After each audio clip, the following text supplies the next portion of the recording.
Well, good afternoon to all you fine folks who enjoy a good randomizer in the afternoon. I am Trenton, happy to be with you for another edition of the Final Fantasy Randomizer League, and we are getting to the end of the tunnel. There's light, and it's not a train. So we have featured today Salty Fry and Sho Fukamachi, who are kind of playing the spoiler role. I can talk, I promise. We've got Minochi and Tristal, who stand the most to gain right now. They are battling for a share of the lead right now. So far, we've seen Artea post his 0 in the last race, so has sole possession of the lead right now. Tristal and Minochi need wins in order to tie him at the top of the standings and force a playoff. Now, I say wins, they can actually finish second as long as they're still less than 0.5%, but that's a tall order. This is all the way to Chaos Race. You must defeat the final boss. You get to do it with whatever party you want to. Interesting to see the changes already in some of these runners. Last time Tristal brought a black belt. This time he's gone with the double thieves. Not the thieves, the knights. It's Minochi who's got a thief. In fact, everybody but Tristal has a thief. And early on, it becomes a battle of what's your quickly available magic. And of course, that's right when the thing locks up on me. We've got Lightning 3, Ice 2, Fade at level 1. I didn't get a chance to see if that's Red Mage learnable, but if it is, boy, I'd probably re-roll and get 2 Red Mages instead of a Black Mage. But that is me, and I'm not sitting at the top of these standings. Tents available on the cheap, Pures are okay, no heals available. At least not yet.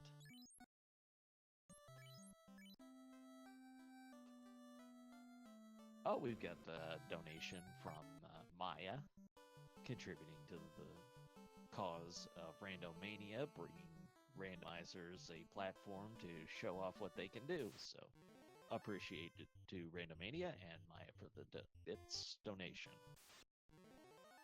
So it's open party. You can play it the way you want to. Looks like these imps have poison touch. Isn't that extra special? First look at Ordeals treasure, a little bit of gold.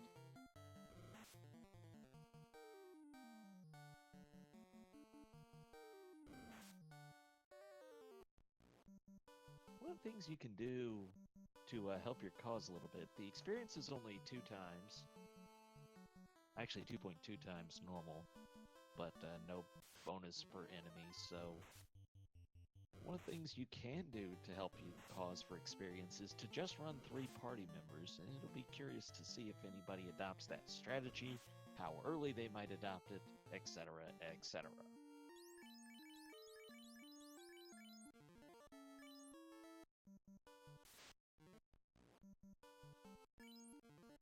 Temple of Fiends, non-trivial. Pinochi has 3 people on 1 hit point.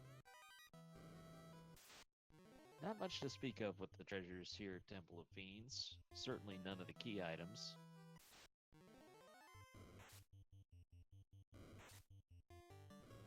But Garland with Lit 3 and possibly Fade. Yeah, Fade for Red Mages should be fairly easy. Boy, if I found myself in this position, I sure would have been tempted to re-roll and bring 2 Red Mages just on the basis of Fade. But that's me, and you're looking at 4 runners who are better than me. That much is for certain. So with the Princess rescued, you get a mildly used, well-loved, authentic antique musical instrument, which of course will sit in your inventory for the entire rest of the game. And a bridge. Boy, the Corneria Construction Company could sure teach the rest of the world.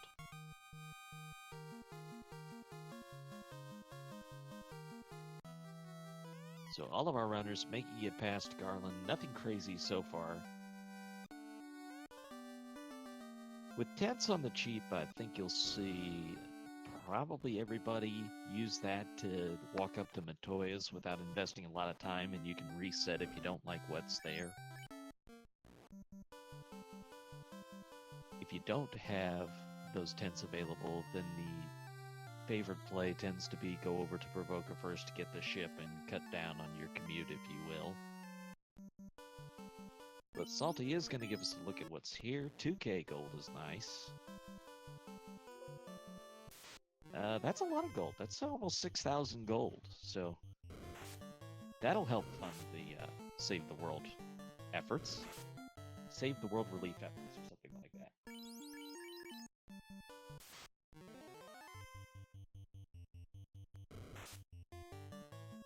So if you're seeing this and thinking, boy, if only there were more games that had randomizers. Well, as a matter of fact, you can see more here on Randomania at 10 o'clock tonight. The Dragon Warrior Randomizer has a semifinal of their tournament tonight at 10 o'clock here on Randomania. Looks like the Mad Ponies will turn you to stone, so that's the advantage of... That's a good... I'm sorry, a little tongue-tied. That's a good monster to have that. Because you won't see them in a dungeon. They're only on the overworld. So anytime there's something nasty that you can take out of a dungeon, that's usually an appreciated thing.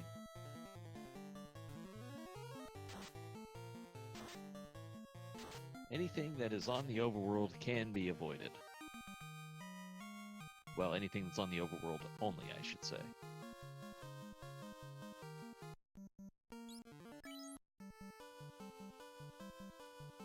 With the experience bonus such as it is, the 2x experience, runners will get more rewarded for killing high experience reward encounters, single monsters versus the packs. So if you're playing with a high bonus per monster, then something like imps really add up when you're in a pack of, say, 6+. When you've got the no flat bonus, then your better rewards come from something that's higher experience, like the ogres. 2 runners participating that are off stream. They are Will Celsius, I'm not quite sure how to pronounce his name, and also Fuchsia Fantasy, who is working on a fight against the imps right now. Salty is past the imps, exit at level 2. This seed is telling you should have red mages. Warp at level 2. There is literally no advantage now to having a black mage on this seed versus having red mages. So we'll see how much that impacts. I say that, but in the case of Tristal, that black mage is actually going to be his best party member for running. So there is that. There is also a little bit of a bonus on magic point casts, but if you have double red mages, that part's irrelevant. Plus, Fade at level 1 makes charges not much of a concern.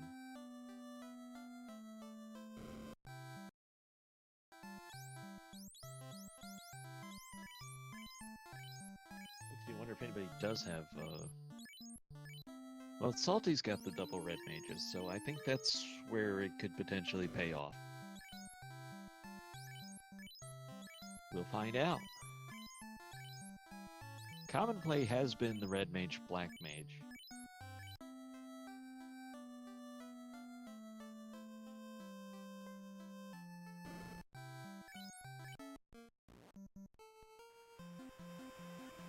It's also interesting to see if anybody will go Peninsula of Power, having not found the TNT in 2 of the 3 early locations it could be in, and that may be exactly what Mono is thinking right now.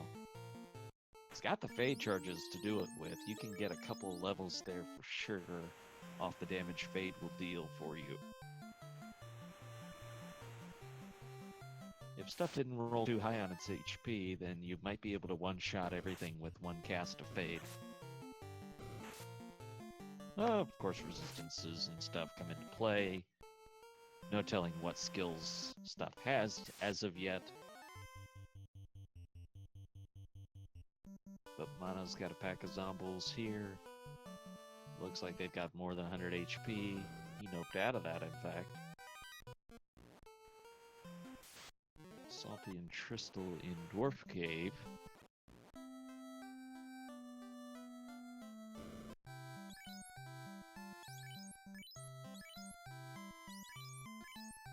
Seven whole gold.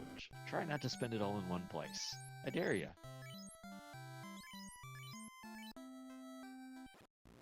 Zobbles with glance makes them not very approachable. It might also steer Mono away from Ordeals, even though that's incentivized. It looks like the Giants are proving that his party is still pretty squishy.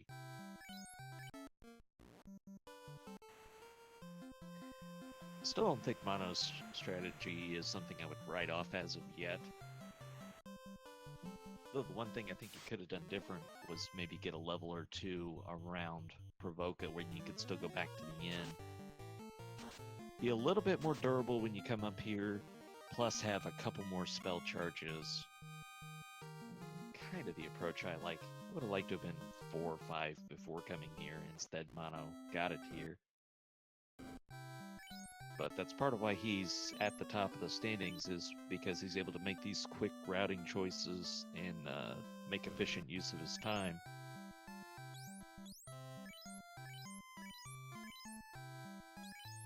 Gold bracelets for sale. Maxed price, it looks like.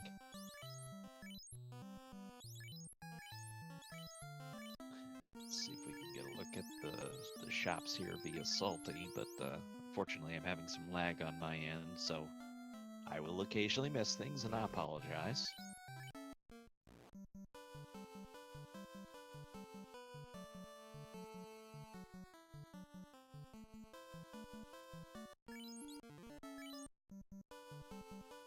So it will be a trip to the Marsh Cave.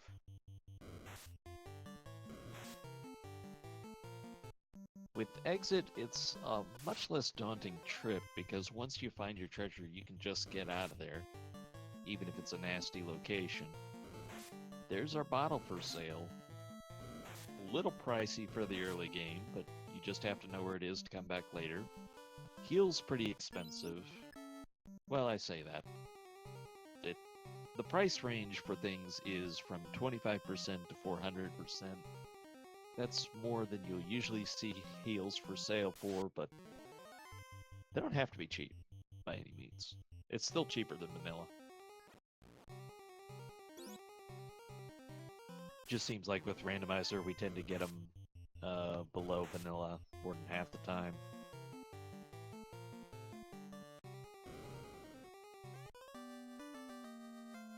There is TNT located on the north side of the Marsh Cave for Tristal. Now it becomes a question of, will you stick around and check the rest of it, or will you just get out of here? Usually a big factor of that is what you see out of the encounters. If there's anything nasty, get me out of here. If it's friendly, maybe you stick around and check it, especially if you can do it quick. And getting 20,000 gold is a nice reward at this point of the game. And Thor's Hammer might even be better. So thanks to having Thor's Hammer, it'll give you free AoE damage now, lit 2 for the entire rest of the game. Only takes up a weapon slot, so not as pressing for space as the armor locations are. And that's enough for Tristal to say, I will get out of here. Salty's probably going to be the same. If Artea were here, he likes to do the route divergence where you go to the south side of the cave, play the percentages knowing that it's more likely TNT is down there, and that can also lead to you finding something that isn't found by most runners. So does anybody make the Artea play today, or do you just stick with sort of the normal meta, and I got my TNT on the north side, get me out of here?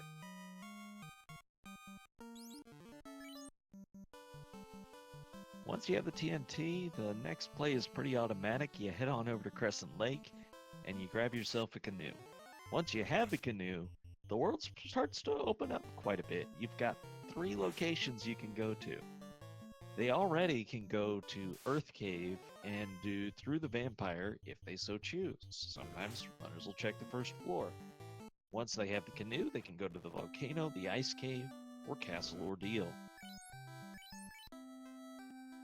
And Salty is going to look at the south side of the Marsh Cave, so we'll soon find out if that pays off, or pays any dividends, I should say. Because once you've been to the Marsh Cave and left, it is probably the last place you're going back to. That did bite runners a little bit last night, where they ducked out of places, missed an item that they needed to come back for, so a couple double dips, and that can really add up in time. Routing choices, they'll make all the difference.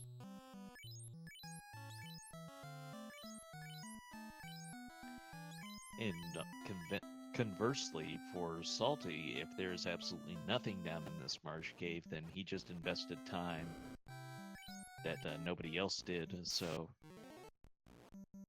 he loses that time to everyone in the field.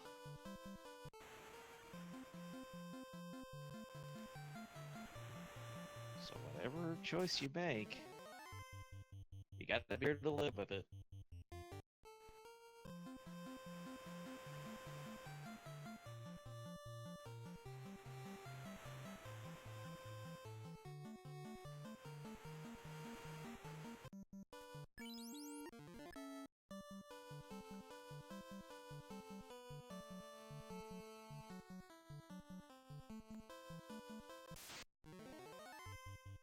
About 7,000 gold available in the Dwarf Cave too, so that's rewarding. Not a poverty run so far, but early game, never too much. A ribbon is a nice find. That requires certainly helpful.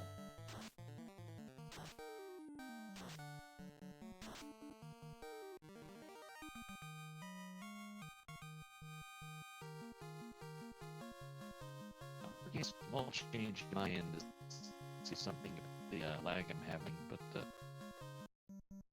shouldn't affect the viewing experience. Hope everybody's having a great weekend, and hope you're enjoying the Randomizer League in action. Just kind of recap where we're at. Artea has put up a 0 for this round. He got a win in the last race. So Tristal and Minoch have to play catch-up. If they are able to win or otherwise get a 0, then they're right in the hunt with Artea and they force a playoff. If they are blocked from their wins, then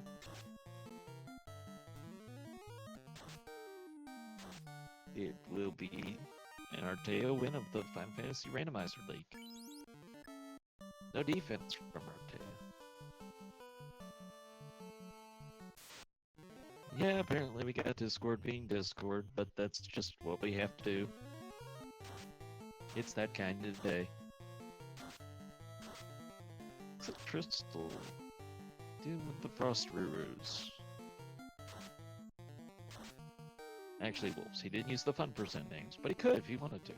It is an option with the randomizer. Minochi has gone to the south side of Marsh Cave, and he has picked up a ribbon.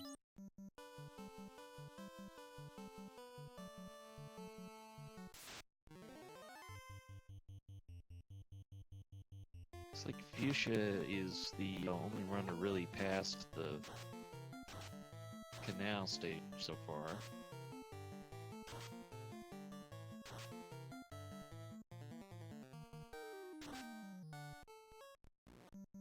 Curious that Crystal went to Peninsula Power here.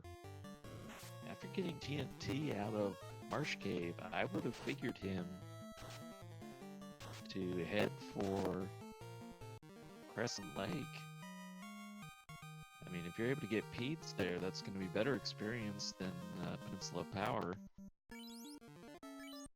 And doesn't require the overworld travel that getting to Peninsula Power does, plus you still have to go to Crescent Lake. So that is an interesting routing choice.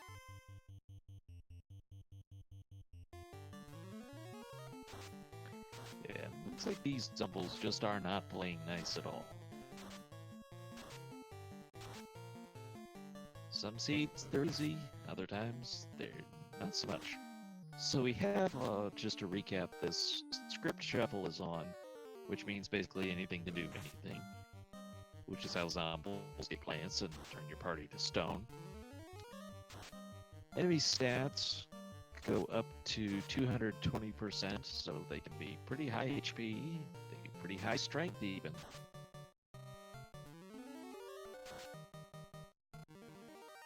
Salty's gonna turn into D&D now.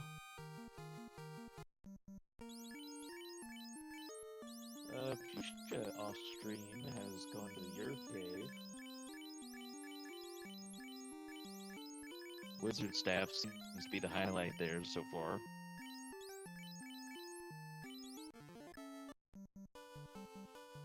How nice it is to have those warp charges.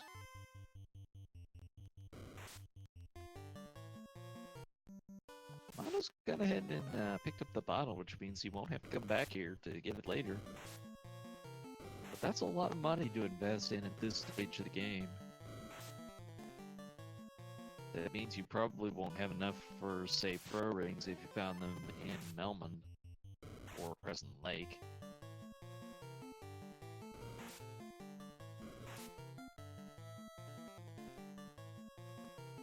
It looks like Tristal's had enough of Peninsula Power and he's on his way out of there.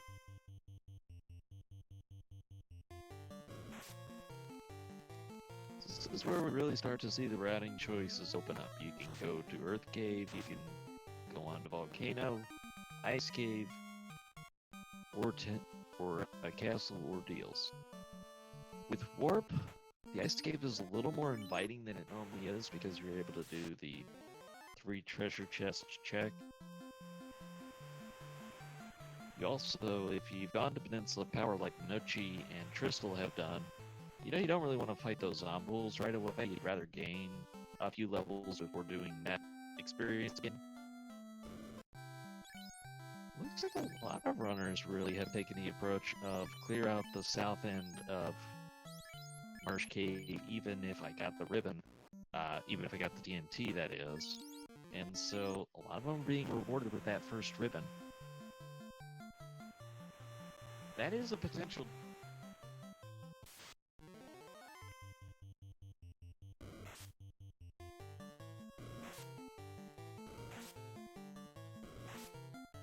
It's like if you should just pick something up, I didn't quite catch what it was. Apparently it was ribbon number 2, so now two of them have to be located early, and I do believe there's one in the incentive pool still, which means there could be one. It doesn't mean that it's automatic.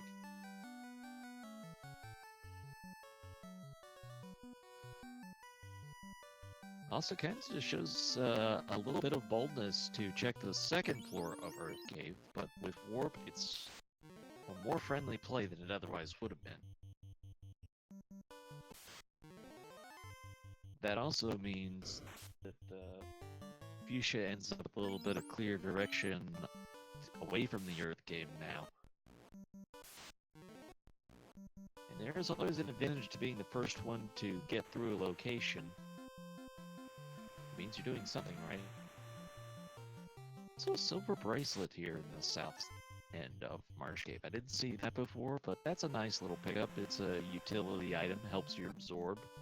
It makes you slightly more durable.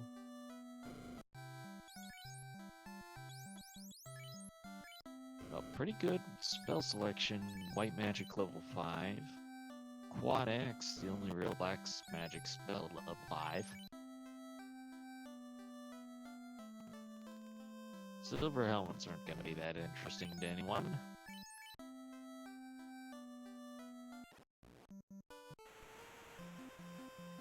See if Mono picks up any Pete fights here.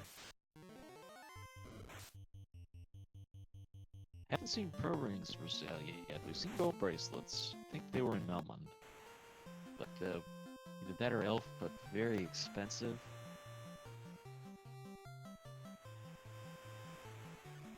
Pro rings are usually more of a budget item, or budget-friendly item, I should say, but very valuable. House is expensive, but still good to have one or two, and that's exactly what Mono is doing.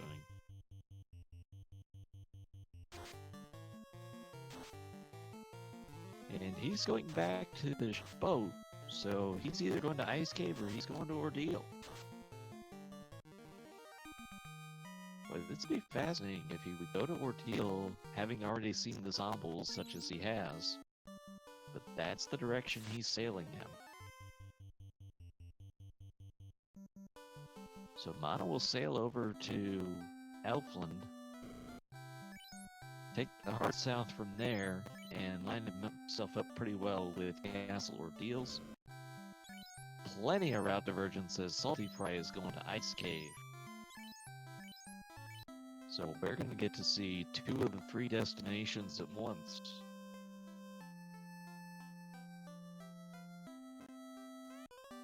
One other thing you can do, if you feel a little brave / you've got enough warp charges, you can leave a save down in the southern hemisphere. And if you find nothing in Ordeals, reset back to that save and make it a little faster to get back. Although, if you're coming to Ordeals and have any amount of success getting through it, then you're going to get levels, and you probably want to keep those anyways. So I do like the idea of saving before Ordeals, and at least getting some levels for your trouble, because you're investing now all that time anyways. But hey, I'll throw out 80 possibilities strats. Looks like Fusion was able to locate the tail, which is big. Class change is required, so you must find it. So even though it's not a quote-unquote progression item, like say it's lab opening up another dungeon, it is something everybody's going to have to search for, and having it early is a definitive advantage. Mono has navigated the Pillar Maze successfully. They are shuffled in a randomizer, so it's not following the vanilla path.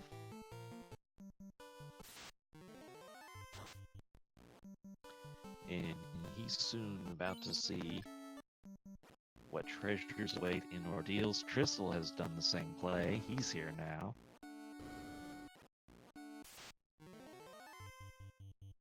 That's interesting that both of our featured runners who saw the zombies on Peninsula Power came here anyways. Meanwhile, it's Salty who did not, that ended up going to the Ice Cave instead. I would have put money on the other way around. But this is why you shouldn't do things like that. Copper bracelet, much to speak of. Yeah, I did anyways because I needed to fill time. A gold bracelet is a very nice find.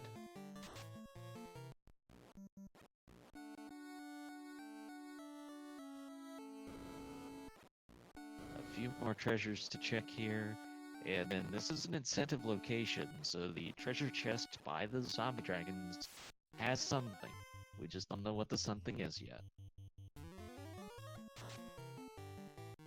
But Minochi's able to pick up a lot of money and a nice sword. That is a nice sword. And there's the slab from Minochi, so this trip to Ordeal is absolutely required.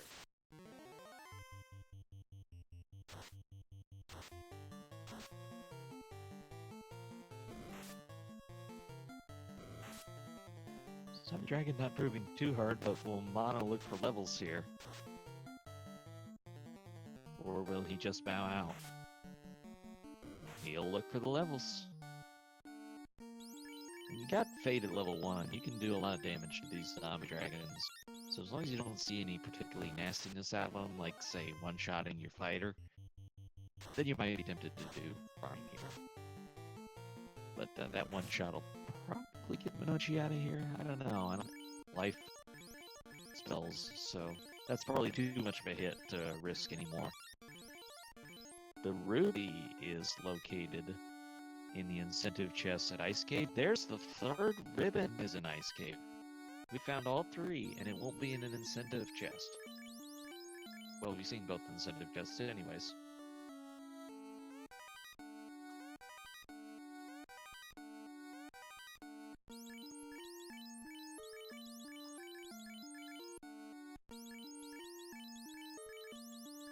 So far, we've seen that you will have to go to ice. You will have to go to. I'm sorry, you do not necessarily have to go to ice.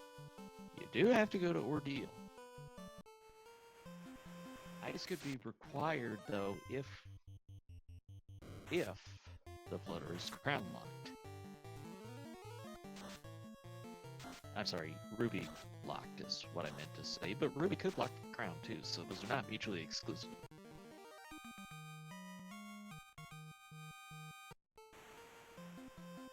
Not the math on Twitch, but there is about a 4% chance of Ruby being required. Give or take. Minochi's back to Crescent Lake, a little bit more armed, a little bit more funded. What will he do with it, though? The easiest place to get to from here is the volcano. Nuke's at level 6. Fast is at level 6. A big level 6 for black magic.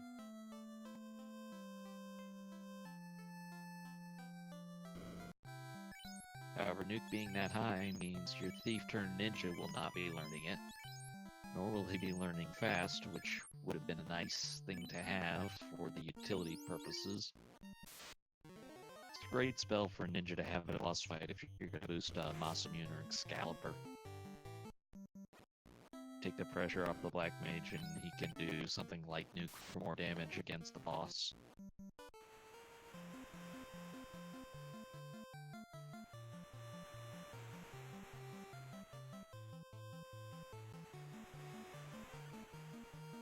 Crystal has finished up at Ordeal. He is winding his way around to Crescent Lake yet again. Minochi is going to dive the volcano.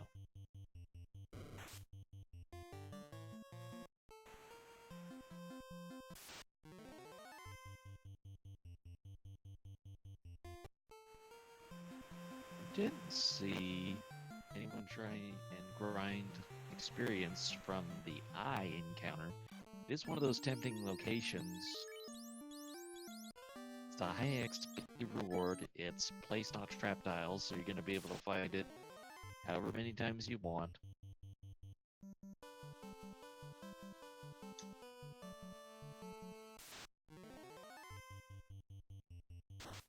Still, you risk the other encounters of the ice cave, which can be very unpleasant.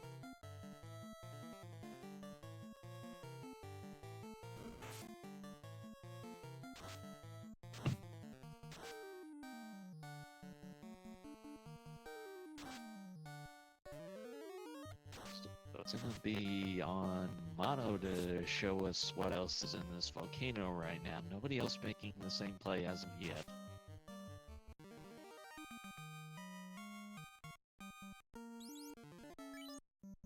In fact, it looks like Crystal is going to the ice cave too, so volcano is free pickings for anybody to get an advantage if there's an item here, and looks like that's all Mono so far. Zeus Gauntlet is a good utility item. Unlimited lit to casts.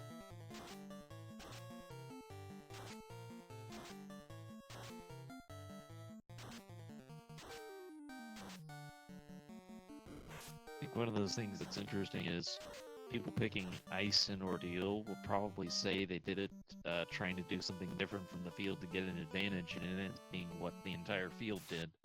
So it's Minochi who ends up having the initial exploration advantage of this volcano.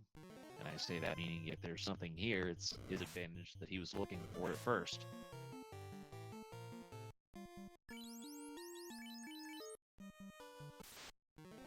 He also picked up a couple houses, so he can freely use magic on this floor to kill everything for experience, use that house outside, and then re-dive the volcano.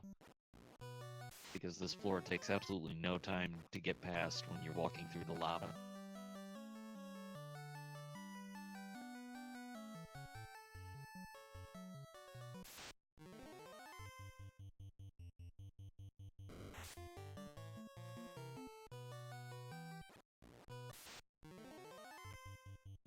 goal is to defeat Chaos, so you're probably going to want to have a knight at the mid to upper 20s, depending on how good of a sword you have.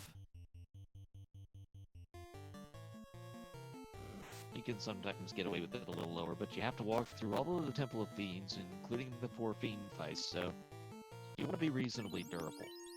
You don't need all of that right now, but Volcano, one of the most respected places for your ability to gain levels because of the trap tiles that you can use to farm experience.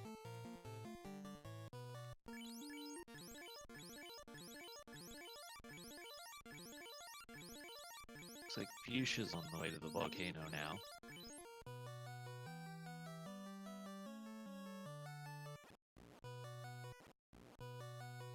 And Salty has just now entered Ordeals. There is Adamant for Minochi, which is going to be of some value, because class change is required, so you will have a knight who can wield the Excalibur. Of course it's Minochi, so he's just as likely to sell it. And I'm not kidding. There's a significant chance Minochi will sell that Excalibur, especially if he finds Masu.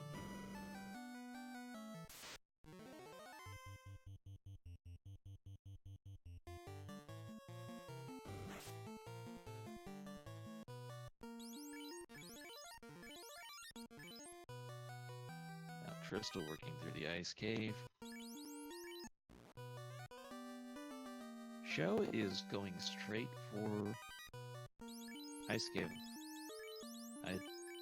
Yeah, where he can high-five Crystal soon.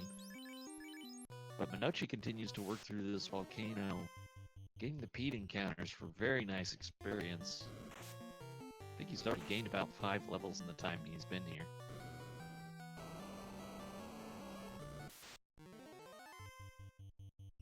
Now he'll go on to explore the depths of this volcano. Didn't see the ice armor before, but that's a nice defensive upgrade for Crystal's knight, or fighter at this point. Later to be knight, because part of the rules of this stage, you must class change. Class change is required before you defeat Chaos, and whoever does that first wins. Thus far as our important items go, we have found the ruby is the ice cave incentive. Do not yet know if that's required, but it could be. And slab was the ordeal incentive location. Bottle was for sale in Elfland. That is something else that's required, so runners have to get it at some point. And one of the things you'll have to do in Final Fantasy Randomizer is keep track of where certain things were, so that you can go back for them later. The Sun Sword was also here in the Ice Cave, so that's quite the nice find.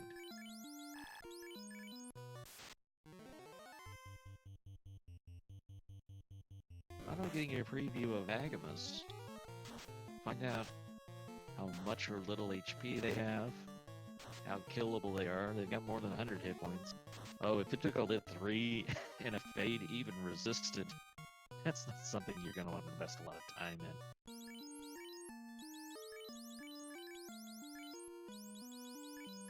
So I don't think we'll see an Agama grind today. Bane sword, best sword. It can bail you out of a few situations.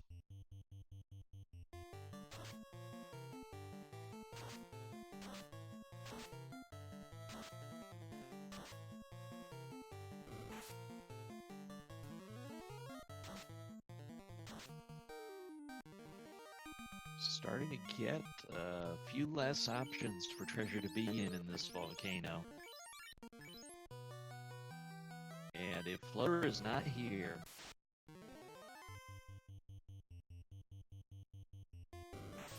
then that ruby looks like it's required.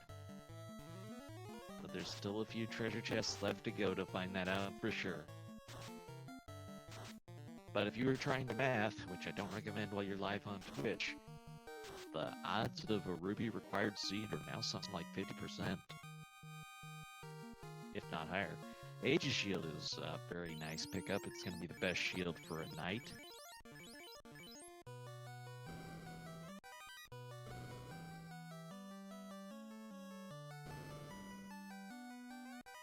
got the Agama room and the Red Dragon chest, so only 2 treasure chests remaining. As Mono finds the Power Gauntlet, which he'll be very happy of having. The 1 Agama guarded chest left, and the Red Dragon chest left.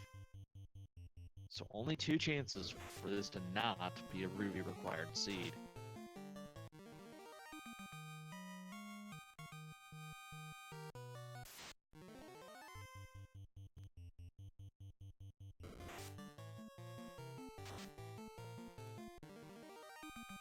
Come on, Mono, don't leave me in suspense here.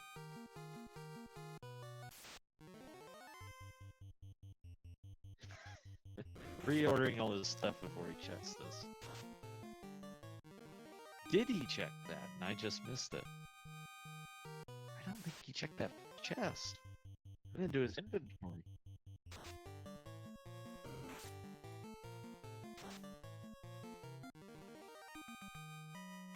Okay, so we're down to just the Red Dragon chest.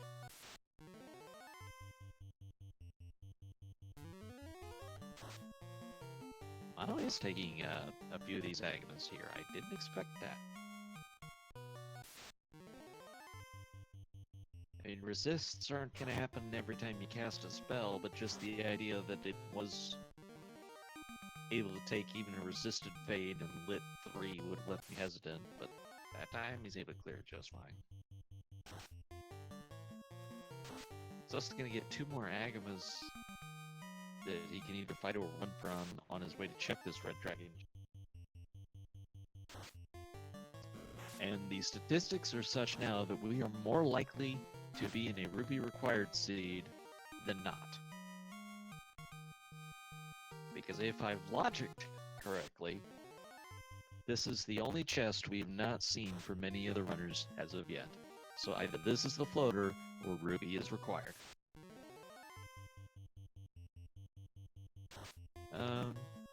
Actually, there is a slim chance otherwise that it's not, because I know we haven't seen the vampire treasure chest. Hey, Agatha's had frost too, just for extra fun.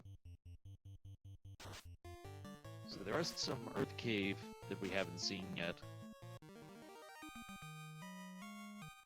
But with the knowledge, well, there's Crown. The Crown is guarded by the Red Dragon, so maybe not Ruby required. But you'll have to sail around to do the Crown chest, Crown fetch quest. And I suspect that's what runners will do once they find it.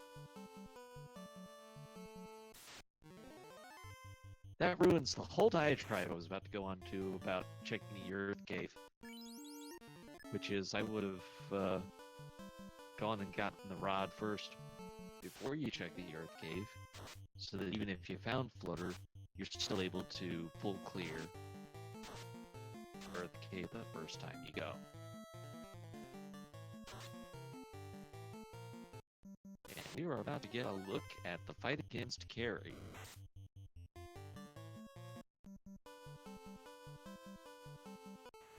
This is the first effort of any of our runners to take on one of the fiends.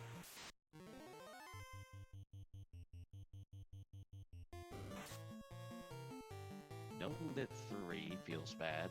I mean, no Ice 3, no Nuke. Fade'll still do a nice job, but Minochi moved the fighter down with that Sun Sword in order to use the Power Gauntlet, get the damage boost up. I'm not sure if he'll just do 1 or if he'll do 2. He does 2. But after that, I gotta imagine he'll just go for the kill, because Carrie's HP is not going to be that high, even at 2 times. It's just her base stats are as low as they are, so usually you'll be fine, especially with a late game weapon. Carrie firing off those level 2 elemental spells, though, has killed off the Black Mage.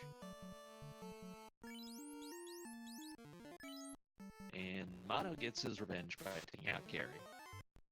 That's gonna be our first orb. And Tristal, meanwhile, is showing why he's so good. Because all that time I was focusing on Mono clearing out the volcano, He finished Ice Cave, now he's here in Volcano. His execution is just so good at this game, and that is why he is one of the favorites in every competition he enters.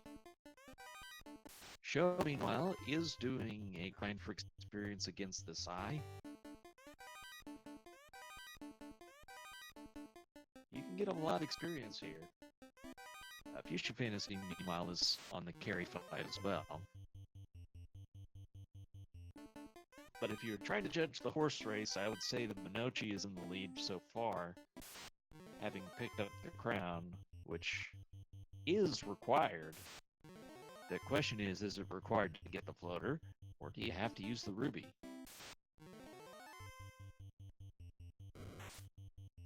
Thus, the challenge to you as a runner is to answer the question, do I take the ruby, do Earth Cave first, or do I do the crown fetch quest first? Almost everyone's going to say do the crown first, but it's not necessarily an automatic, because you can probably full clear the Earth Cave faster, and if that happens to be where your item is, that is also a potential advantage versus the field. And you're probably going to have to do it anyways, although with the crown slab located, really other than the floater, we're just that close to go mode, although they do need the tail as well, which is in Earth Cave, so many factors still.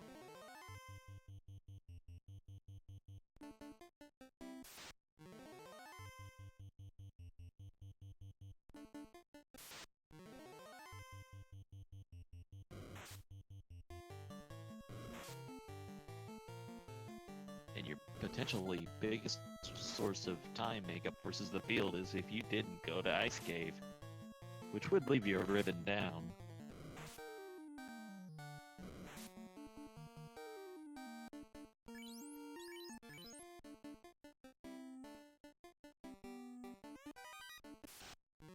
And it looks like Mono is going to go to Ice Cave, but he will probably be able to do it faster than anyone else because of the higher levels and more spell charges. And he's not looking for experience while he's here. He already got a good bunch of it from the volcano. He's the only one of our featured runners to light an orb so far. Fuchsia Fantasy off-stream has been able to get past carry, but the fire orb restored.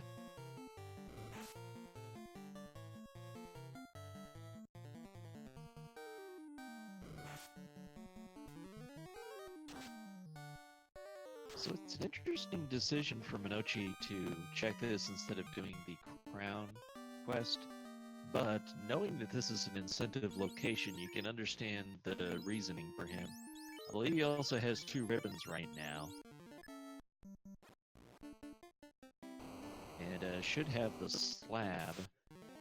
So if you're starting to do the math on what things are still out there, which math on Twitch, always dangerous,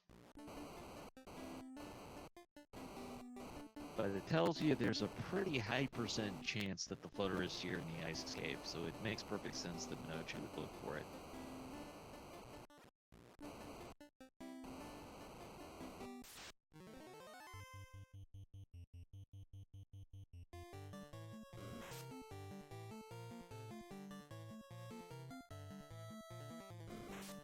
Now the question becomes, who's going to be the first to start getting a look at these key-locked treasure chests? Because the floater's either in one of them, or it's in the depths of the Earth Cave. Actually, there is also the chance of Titan's Trove being in play as well. Not a high chance with there only being 4 treasure chests there, but it is still very possible.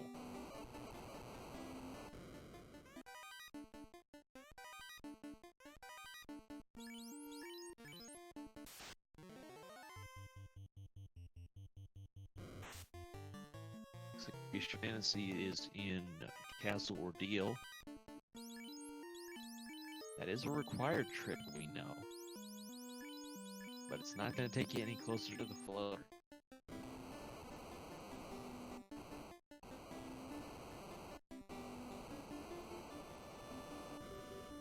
So as we approach the 50-minute mark, what we're looking at so far is two of our featured runners, Minochi and Tristal, are trying to lock up their share of the regular season championship, if you will, and force the playoff tiebreaker with Artea. Minochi finds his ruby and ribbon, the double R's in this room. We have seen Volcano cleared out, we've seen the Ice Cave cleared out, we've seen Castle Ordeals cleared out. None of them yielded the floater. We did find a slab in Ordeal. We found the ruby in Ice Cave. Could still be required. The tail has been located, but not by any of our featured runners. The tail is in the Earth Cave, so a clear of treasures there is going to be required. We've located the crown in the Red Dragon chest here in the volcano.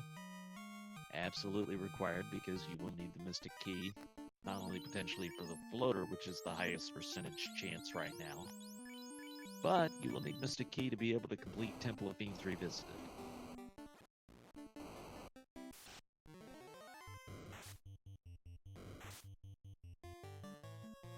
So far, Ice Cave may or may not be required, but Ordeals and Volcanoes certainly.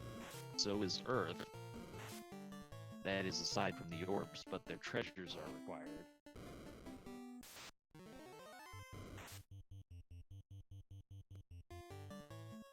And well, Cleosis, and again I apologize for not knowing how to pronounce his name correctly, has started the Crown Fetch quest. So he's actually going to be the first runner to get the Mystic Key. He is one of our two that are off stream.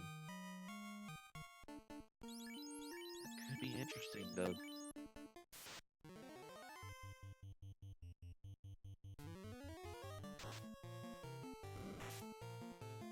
Okay, looks like we're going to bring Fuchsia in here for Salty on the restream.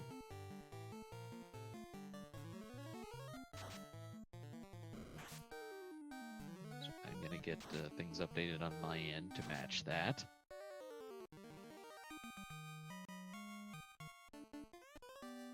It makes sense because we're seeing Fuchsia make that progress, so get a chance to see what he's got as he's doing the crown quest now, just as Tristal finds his crown.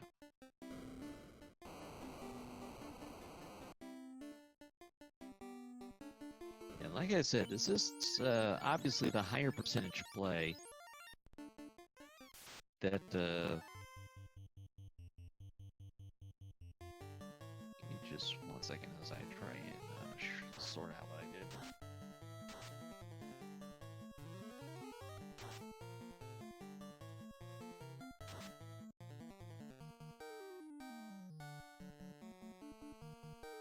The crown locked floater is going to be the most likely possibility right now.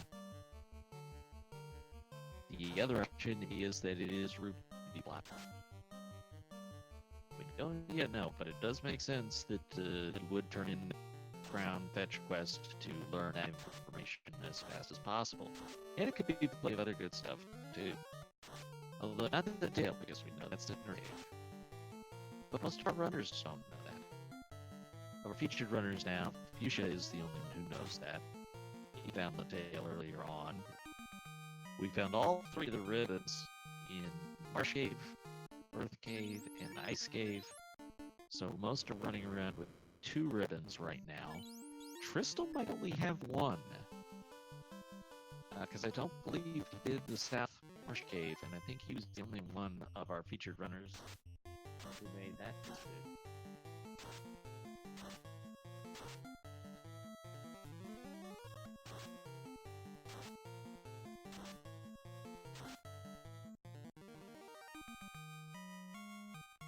So we picked up a lot of utility along the way.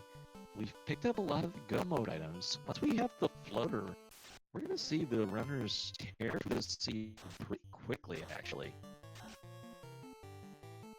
A lot of the things that can hide and make your life difficult, we've already got. It's just a floater, which can only be in so many places now. That has yet to be found. Other than that sneaky little tail. So that could end up being huge at this point for Fuchsia. If the floater is in one of these key-locked chests, I would go so far as to say it's his race to lose. Because nobody is going to go, I can't say nobody, but few runners are going to be brave enough that they're going to full clear Earth Cave looking for the tail until they have exhausted their other options. Because there's a lot more treasure chests available in Sea Shrine and Mirage Tower / Sky Castle where you could potentially get it from.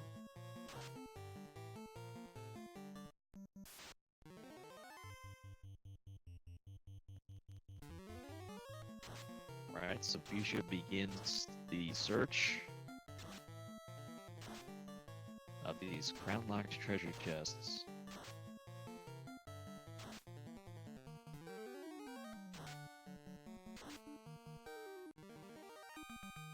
The all-important floater still in the world somewhere.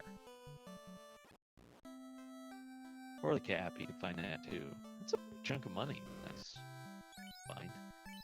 So no elf, no Corneria. You've still got Temple of Fiends has 3 chests. The dwarves have a bit of a treasure trove. Astos Castle is easy to get to with canoe. Another 3 treasure chests there. And if you're really bold, there's the 3 at the bottom of the Marsh Cave. Marsh Cave, not that bad today, though. So you could check it pretty quickly and then head to Earth Cave if you strike out there.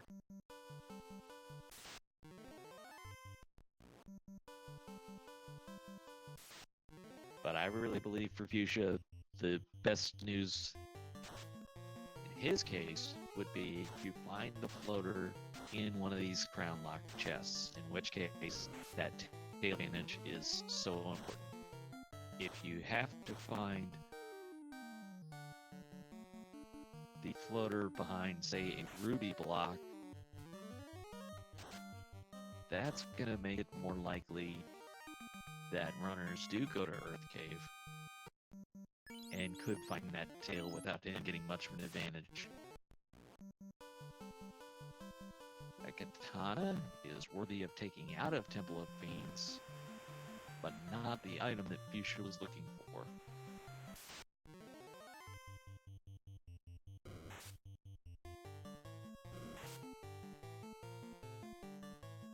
Closest destination on the world map is going to be to go over to Dwarf Cave. It's also got the most treasure chests of anywhere he could look at this point. After that, Astos Castle, really close. No random encounters, and 3 very easy chests to check. Asho is able to get his crown. So kind of everybody is making the same circuit right now. But Fuchsia has played the seed very well. And it just goes to show you that here's everybody else who didn't go to Earth Cave. And Tristle just starting on the Crown Quest. But with that already in the bank, plus the extra trip to Earth Cave, that shows you how well Fuchsia has played this seed so far. Tristle invested some time at Peninsula of Power, which so far doesn't seem to pay a lot of dividends. The Adamant for Fuchsia is going to give him an Excalibur, which is a useful find. It could be his in-game weapons if he doesn't find Masamune. Looking through the dwarfs, we've found the dragon armor, which is a nice find. Best armor in the game for the fighter. No floater, though. Oh man, the odds. It is still very possible that this is a ruby required seed, and it's looking more likely the more time goes on.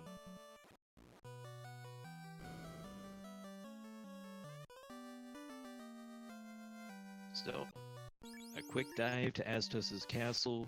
You can dock at the river and walk to it really easily. 3 more treasure chests here. And then you have the option of 3 treasure chests at the bottom of the Marsh cave, or do you go for the ruby and then full clear earth? Not in Astos' castle.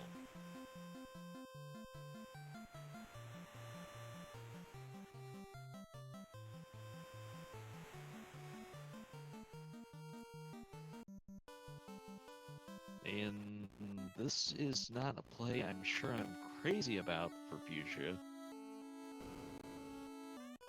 But if he's back in Melmond, that means he is probably planning to go turn in the ruby.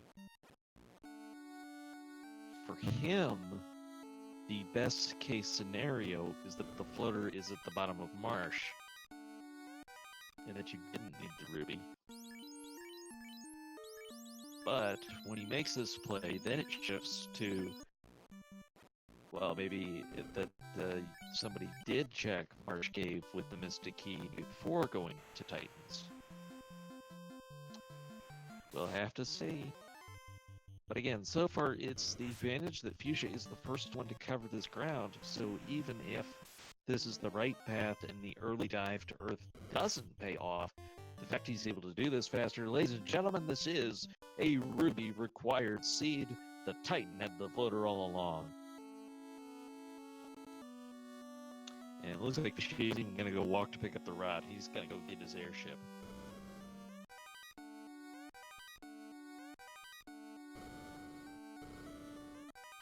So, this is, in my opinion, still definitely an advantage for Fuchsia because he's the first one. He gets it right around the 1 hour mark. But it's not as big an advantage as it could have been.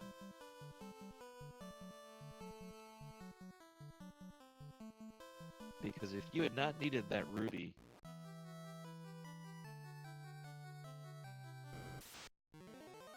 and Floater had just been in one of the crown locked, people would have for sure stayed away from the Earth Cave. Now there could easily be somebody gamble on the Earth Cave when they've already had to go that far. But will they?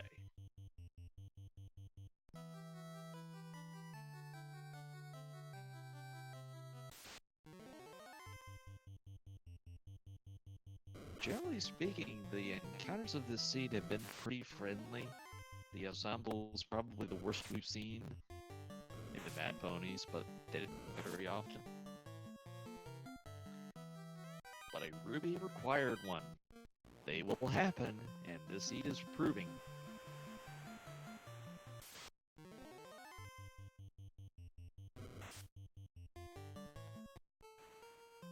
So, just after the 1 hour mark, let's look through everything so far, as I gotta update my notes now. Of our required items, the tail is located in the Earthclave, so far Fuchsia is the only one who has that. The ruby is required in this seed. It is the Ice Cave incentive chest. The slab is the incentive chest at Castle Ordeals. The bottle for sale in Elfland.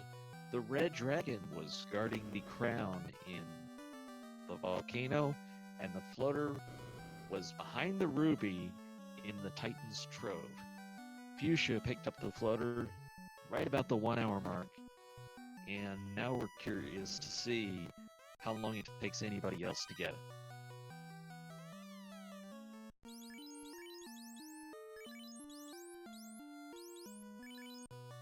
We're also pretty set for equipment. I've done this. I mean, Masamune is still out there. Fuchsia was able to find the opal bracelet up with the dragons, so that's a nice pickup as well. But with 3 ribbons located, this is pretty well set you up for equipment. We found dragon armor, Asia shield, and 3 ribbons between our runners. One ribbon was in South Marsh, so not everybody is going to get that. Tristal just did the north end of Marsh Cave, where he found the TNT. The second ribbon was in the Earth Cave, so not everybody has that yet. And the third ribbon was in the Ice Cave, which everyone has gotten. I don't blame Fuchsia for checking these treasure chests just because they're easy to get to. But in terms of dungeons, I fully expect to see him just go mode them. White shirt, Masamune, defense sword, that's just... I can't really think of anything else you would find. But, how about this? Tristal had time to make up because of the Peninsula power trip, but he's going to be the second runner to find the floater. He's picking up the rod first, but he is going for those treasures that Titans. I'm very sure of that. Not that I try and predict Tristal's thinking, but that one I'm pretty sure of. And this is going to be around 105, 106 when Tristal picks it up.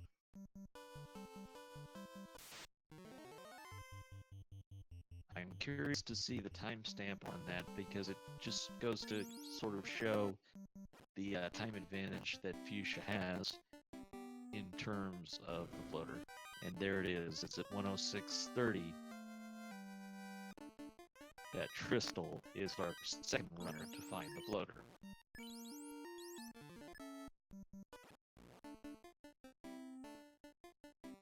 Or did Mono pick it up while I was busy typing my notes?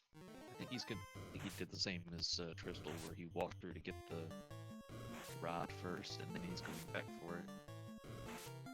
Yeah, I didn't see floater in his inventory there.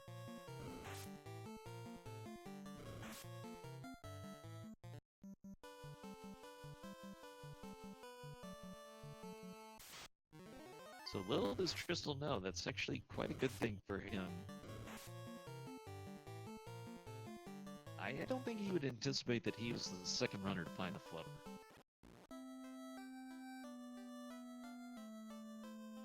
But that is the case, so he's in the best contention to challenge Fuchsia for this right now.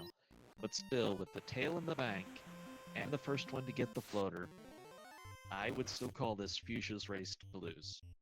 Minochi's going to get the floater, 106, about 45, so just a little bit behind Tristal. Not even a full minute.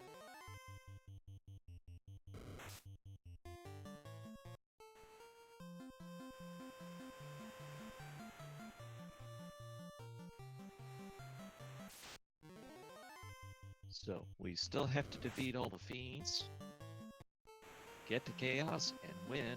Not to mention you do have to class change, but with the airship, that's easily done. And without a black belt, you have no reason to not class change as soon as you can. It just means more stuff, and more spells, which is still stuff, so I guess I could have just stopped at saying it means more stuff.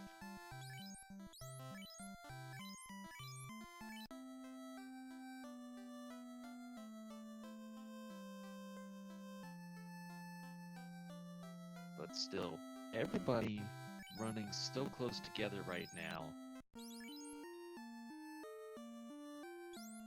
With the exception of this. If nobody goes to the Earth Cave, then they're gonna full clear Sky, Sea, anywhere else they go, except Fuchsia.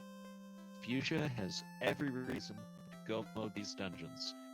There's things such as Masamune which could still be valuable, but how much does Masamune give you versus, say, 5 to 10 minutes of not checking those treasure chests? Because it's the encounters you save by not walking there. It's the time you actually save walking there. It's the menuing of the actual screens opening and closing.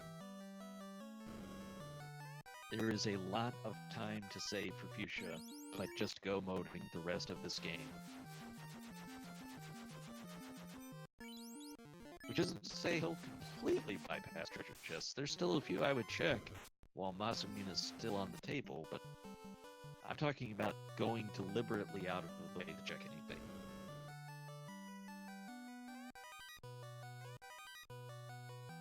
Such as your classic mermaid's treasure trove. We don't need a mermaid's treasure. Not today. They can keep it. Crystal was about to walk away from that, then he noticed what it was. An opal bracelet is something definitely worth going back for.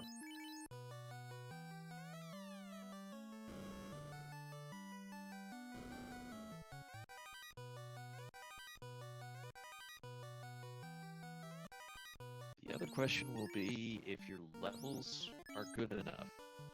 Fuchsia hasn't really done a level grind, which has allowed him to make a lot of progress, but he'll still need higher levels to be able to defeat Chaos. Other runners have taken the time for a grind, so they do have that to their advantage, but with Sea Shrine and Sky Castle ahead, there's a lot of experience available for Fuchsia just by taking encounters along the way.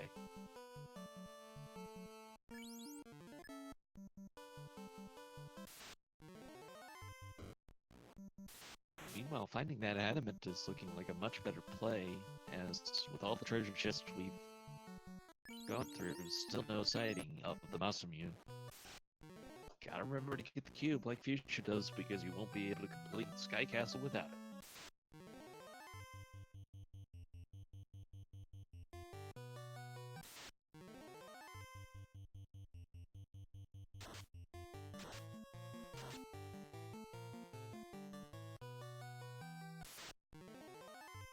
And then you would figure Fuchsia is going to go ahead and head to see what Kraken's up to today.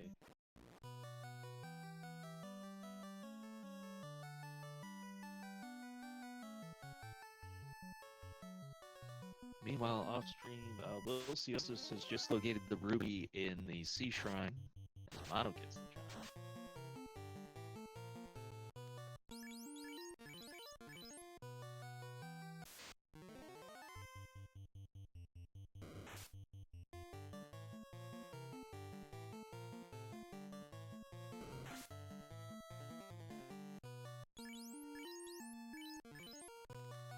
Well, apparently Blizzard was one of the abilities that was in the Ice Cave, and I didn't see that as our runners went through before, but the Wraiths were armed with Blizzard.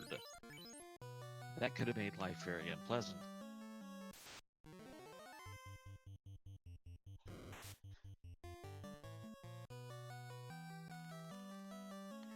So we should see pretty similar movement right now out of Fuchsia and Trystal.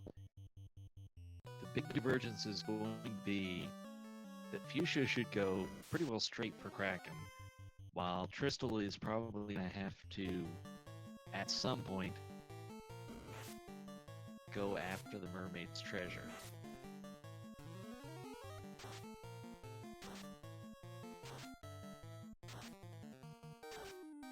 At 1:12, Fuchsia entered the Sea Shrine. We'll see how long it takes Trystal to get there. And mind you, it took about 6 minutes for Trystal to get the floater after Fuchsia did. So this kind of shows you time that Trystal may have made up. And then also it'll be interesting to see the ending times of Sea Shrine for each of them to see how much longer the treasure chests took. As Sho is about to find the floater. Nochi has gone to the Mirage Hour first. I don't think he has the cube. I think he just wanted to check the first couple floors there with all their treasures. Be curious to see if that maybe nets him the Masamune, probably the biggest game changer he could find here. Crystals into the Sea Shrine, 113.30.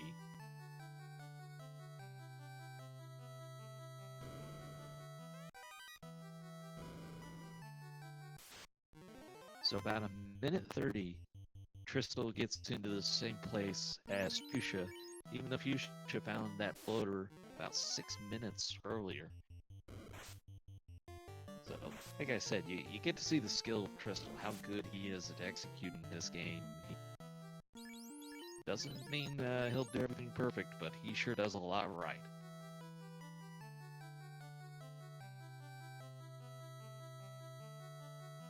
Minochi is working through the Mirage Tower, the math room, greater than, equal than, greater than, less than, whatever you want to call it. Unrunnable encounter for Fuchsia. And I didn't see Masamune for Minochi, so unfortunately this is a bit of a bust.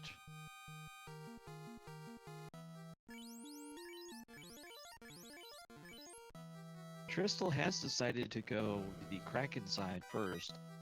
That's a common play when you only need one item. Which, I suppose, in this case, he only needs the tail, so... yeah, otherwise he should be in go mode. So that's the logic he's following. Since we know he's not going to find it, with the benefit of our knowledge from Fuchsia, that means he'll be going back in after fighting Kraken. The one downside to doing the Kraken side first is you're going to be lower levels than you would have if you'd gone to the Mermaid side first.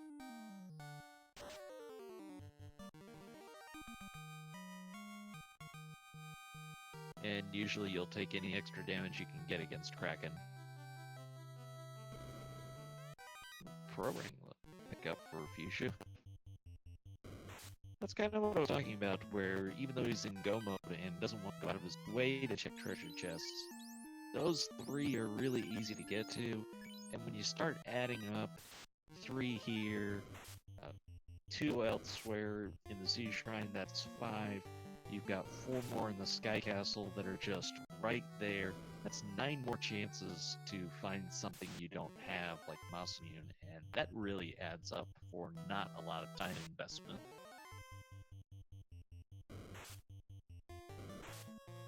It's like, how long is it going to take you to check those 9 treasure chests versus what Masamune could gain you? Or even what White Shirt could do for you by potentially preventing a wipe against one of the final fiends.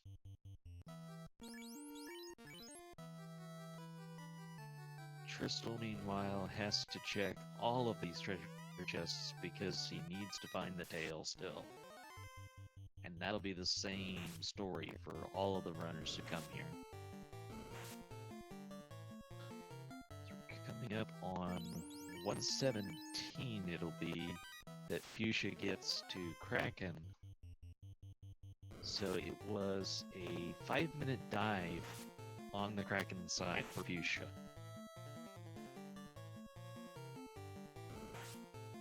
And we'll see what this fiend of water is made of. Insert your own joke here.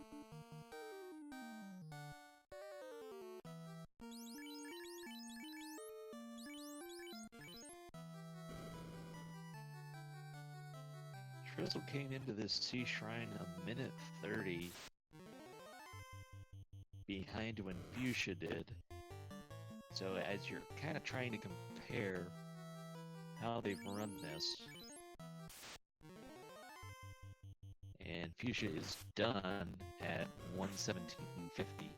So that only took 50 seconds to beat Kraken.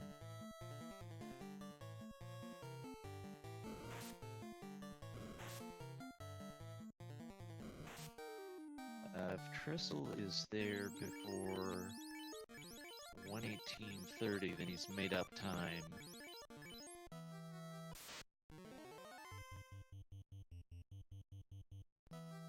But it's going to take him a little longer than that. He's probably going to have another couple counters along the way.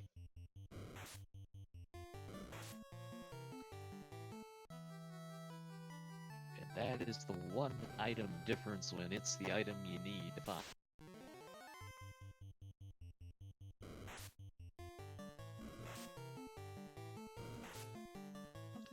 The question I am most curious to ask Fuchsia is if he checked Earth 2 because of having warp and knowing he could get out of there.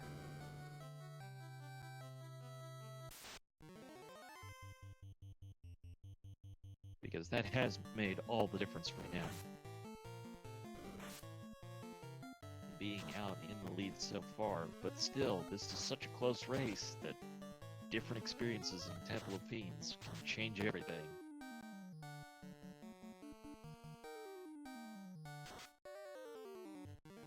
And maybe if somebody takes the time to get more level to be better prepared for that Temple of Fiends, they're going to be able to make shorter work of the bosses.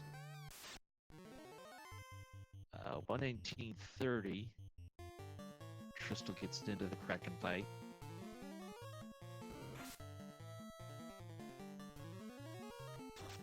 This was only a 50-second fight for Fuchsia, so Crystal should make quick work of it.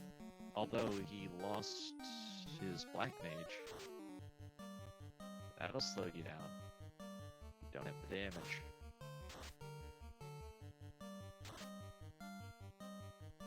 And did he lose his Sun Sword at this? And he can't use Excalibur because he doesn't have the Tail of Class change yet.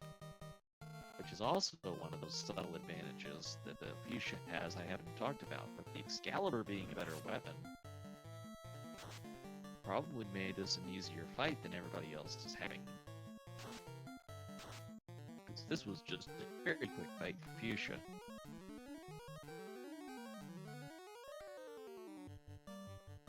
And Crystal is having a rough time with it, but he's through.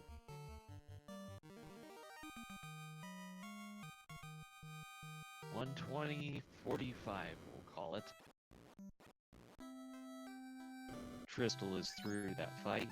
Took him just over a minute. But he's got to go back in, because he is still looking for the tail.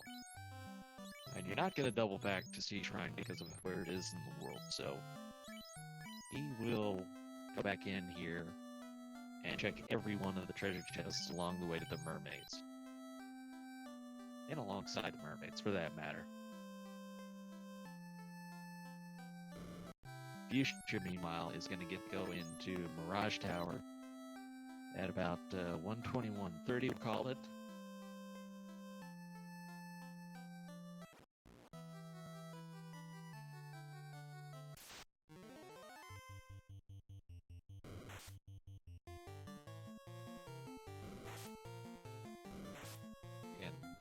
Then that'll serve as another benchmark to show how long it takes Crystal to get here because of checking the mermaid side treasures.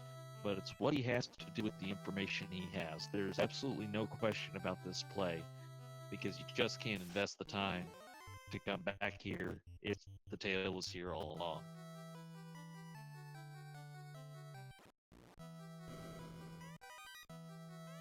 And there is the Masamune, in fact. It was located with the mermaids, so how about that? If you had come to this side first, you would have found it.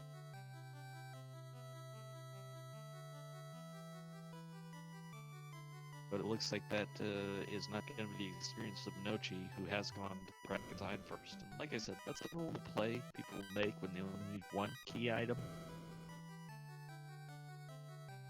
Basically, because if you find it on the way to Kraken, Kraken is the required side. So you have to go that way anyways, and if you happen to find your item along the way, then it saves you that much more time versus coming up to see the mermaids. There's defense, which leaves really just the white shirt as the only item out there that's still useful that has not been located yet.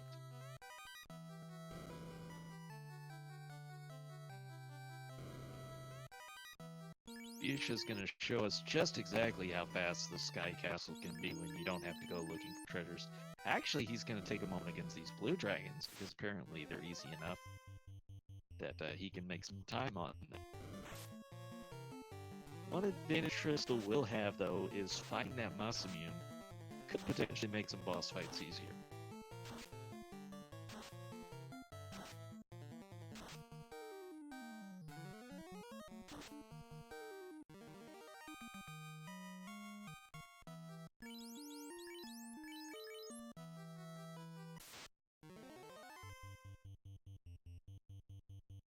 Now it looks like Fuchsia's moving on.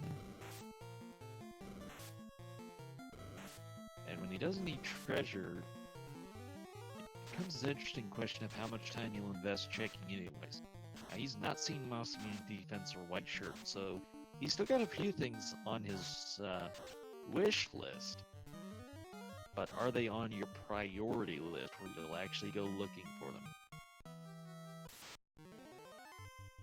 It looks like what he's going to do is just take stuff that's reasonably along the way. Because here you have 5 treasures, easy to get to.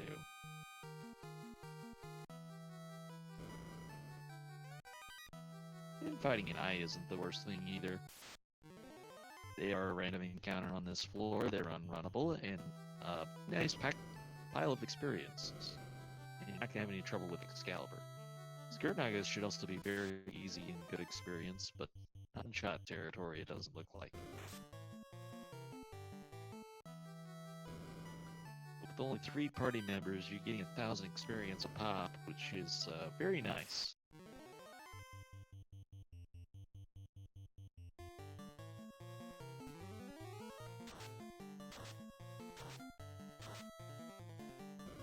Oh, this is just working out very well for Fuchsia, who didn't make a dedicated effort to grind, but getting 3 eyes and a Grey Naga by itself, that's a lot of experience that was not difficult at all to get.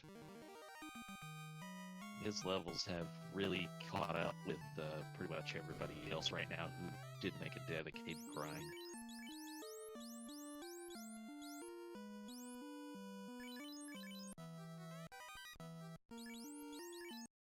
Okay, not gonna take the 4 treasure chests there. Fuchsia's just gonna go on, and soon to be on the Bridge of Destiny, so if you're rooting for Warmech, get red hype out.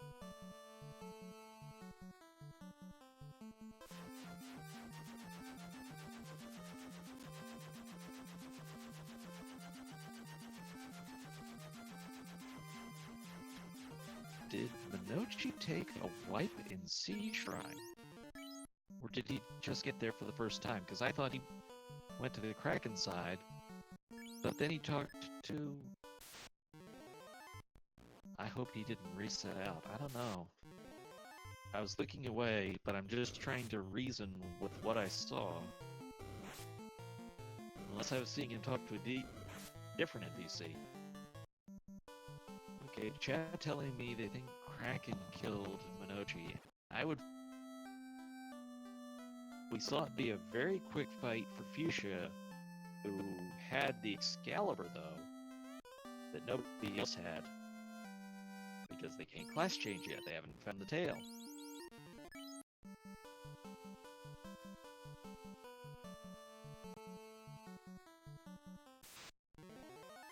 But finding the Masamune, as Sho is doing, and I imagine Minochi is about to do, will help that fight considerably.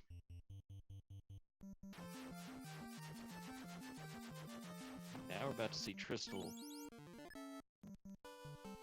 get into this Mirage Tower. Call it 127.45.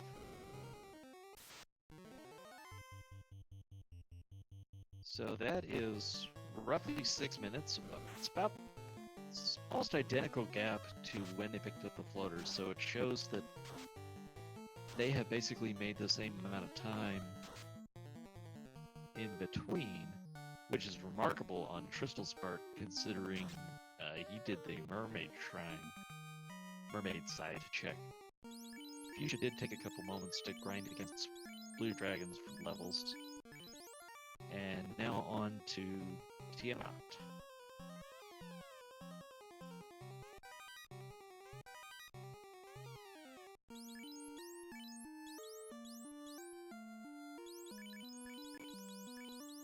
Armed pretty well, and should have a Bane sword as well.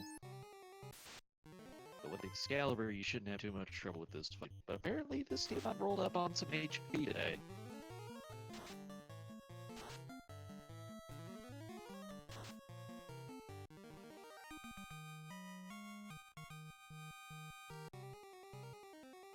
has Orb for Fuchsia at 129.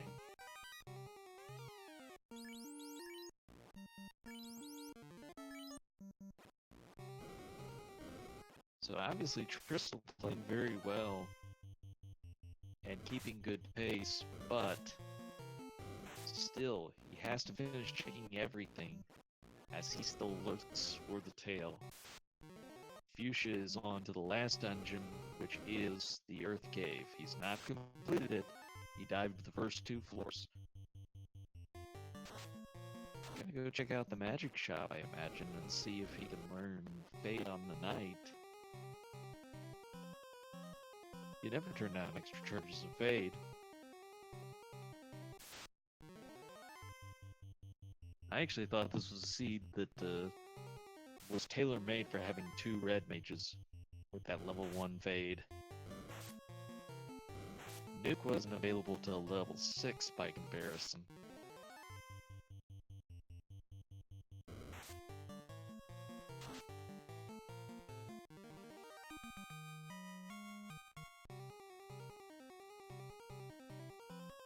That's another spell that made me say this was a seed made for red mages, exit at level 2.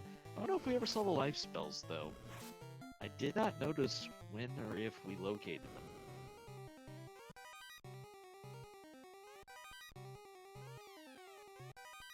That would be the only downside. Edge saying that life is in non-rack, so... that'd be the one downside to having a red mage, but it's not something you're gonna make up with a black mage either. And I'm not even sure that would justify the white mage. If it's an on-rack, I think it's a 50% chance that it would be castable, but I don't know which slot it's in. It's an learnable slot or not. But nobody else has class change, so they'll probably not even check the spell slots here. Fuchsia's got the Ra now.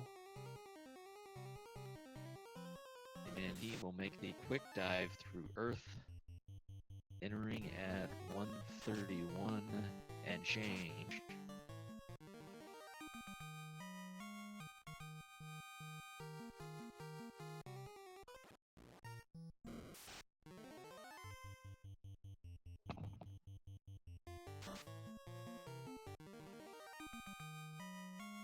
Well, in response to chat, I would classify this as Fuchsia's race to lose.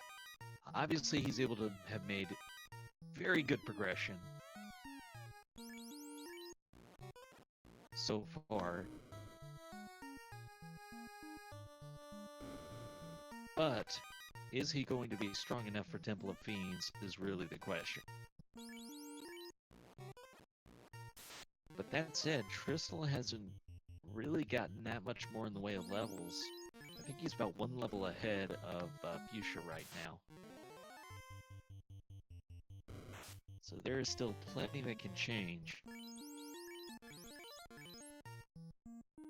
I'm a little surprised Fuchsia is even checking that treasure chest at this point. But I guess the theory is that's one more chance at Masumune, which was located up with the mermaids in Sea Shrine. And this is just where Crystal is feeling the burn of the time because he is still searching. Fuchsia did an 8-minute trek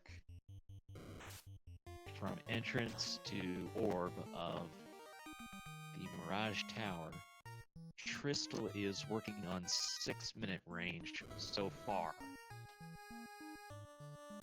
And that's without being to the upper floors yet. He is in Sky Castle, but the lower floors of it.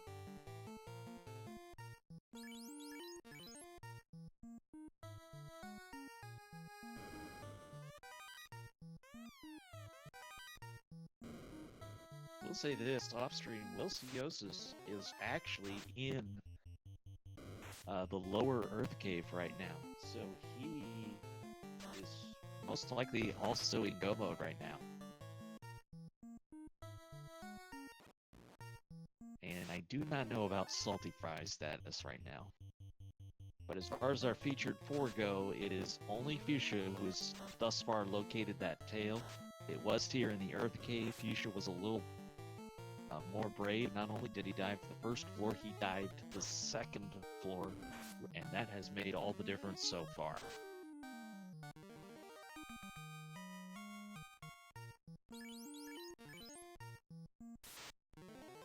The Wizvamps making an appearance on this floor, and taking out the Black Mage for Crystal. That feels bad.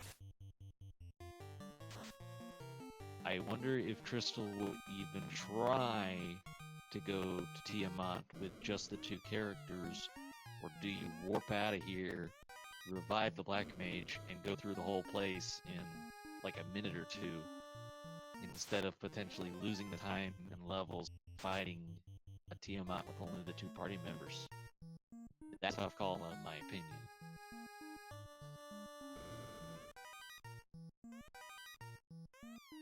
I think it's a call that goes against every instinct you have as a runner.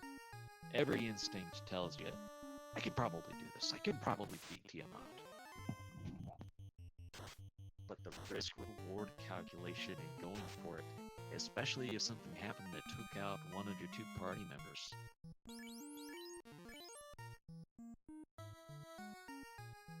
And having seen this Tiamat fight, Masamune is a big help, and you've got Power Gauntlet, but boy, could you solo it with the knight, with the fighter, without taking too much damage, and I just don't know. But it looks like Crystal still checking treasures, and is about to get the very unpleasant news that Taylor is not here. Fuchsia's gonna be done with the Earth Cave at 136. So about a 5-minute trip through the Earth Cave for him. And then if there's no shopping or leveling to be done, he's gonna be on his way to 2,000 years in the past.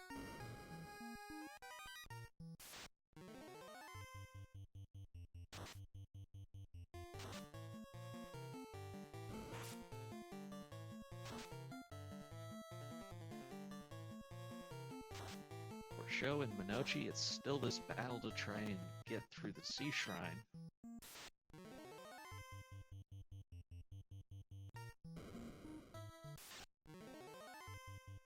Crystal just barely got by that Kraken fight.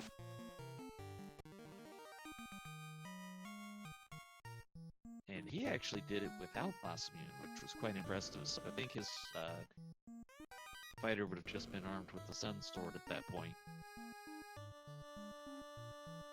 But he moved the fighter down, he used Power Gauntlet to get attack up, and it was enough to get past that fight. Minochi's about to go for round 2 here. He did leave the knight, the fighter, up in that number 1 spot. Fuchsia's into the past. We'll call that 137.30.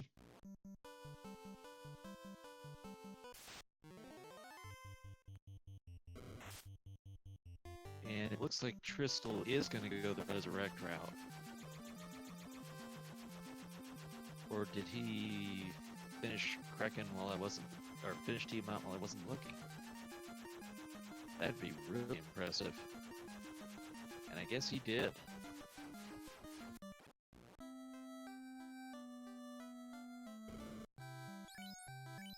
So he did it with just the 2 party members.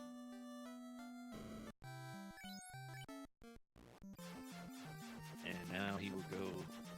Actually, he's still got Marsh Cave as a possibility. Because he didn't go down there. Minochi trying to brack this Kraken.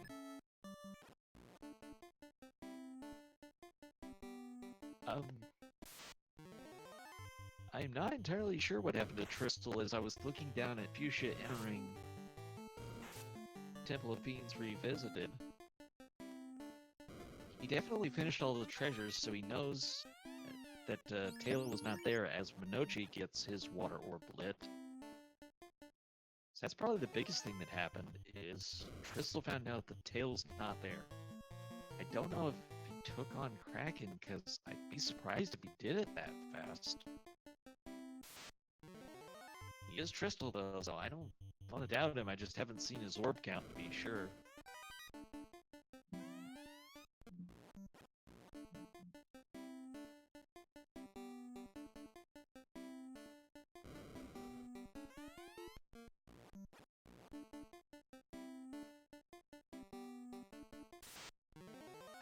Crystal will soon find this Talus on the next floor. I don't know which treasure chest it's in, but it's not going to take you long when you're only checking 2 floors. One thing did happen to Crystal in Sky is something killed his Black Mage, which is not a pleasant experience at all.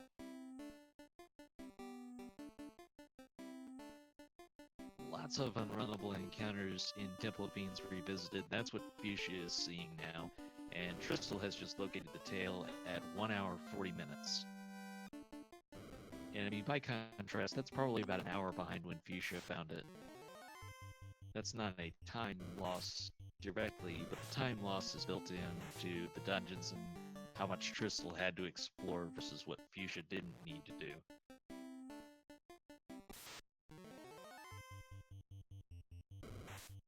Fuchsia entered Temple of Fiends Revisited 3 minutes ago, for comparison to where Crystal currently is. And he does have to still go to see Bahamut and actually make the class change. He may want to go learn spells that have opened up with the class change. He may bypass that, though. But I certainly don't think he'll check another treasure chest. He'll just go for Lich. And for Sho and Minochi, you can't blame them for going to Mirage first. There's more treasure chests there than there is Earth. So it feels like the right play. Statistically, it's just not one that worked out there.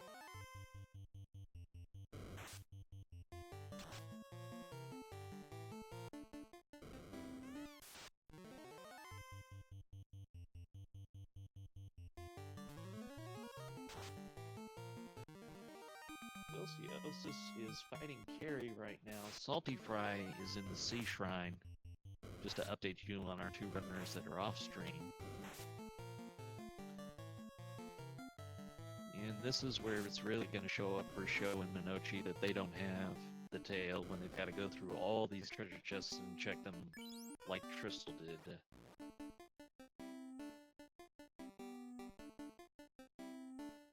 Not an unrunnable encounter for Fuchsia, but that doesn't mean it's going to be easy to get away.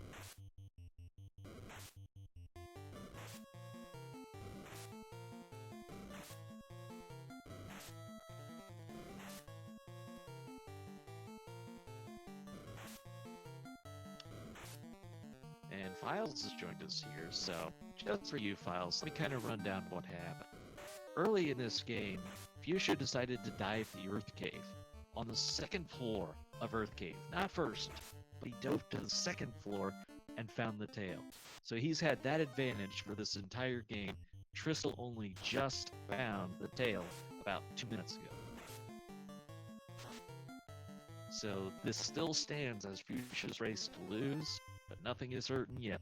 We've still got the 4 fiends to get past. No Warmech sightings today. We're greatly disappointed in that. Although still a chance for that to change. Sho and Minochi could still run into one. But Lich becomes the first of our Fiends Revisited to get past. Opens with a Fire 3. So if you're not familiar, all of these bosses, the 4 Fiends Revisited, plus Warmech, plus Chaos, all share one pool. In that pool is all the spells, all the skills, all the abilities that the 3 of them have. That the 3 categories have. So, there's Nuke in that pool, there's 4 Nuclears in that pool, there's Crack, there's Swirl, there's Tornado, there's all kinds of nasty stuff that you can run into in any one of these fights. But what you hope is, you killed Lich, and he was stacked with all the nasty stuff. Or Warmech had it. and you never saw Warmech at all. Orb for Trissel. I believe that's his last. I didn't get a look, it went by too fast. That's one of the things Trissel does so well, is he's just so good at his menuing that that's a lot of sneaky time save you can do in any seed. If you're able to menu and save 5 minutes from all your menuing time collectively, that is a really big chunk of time.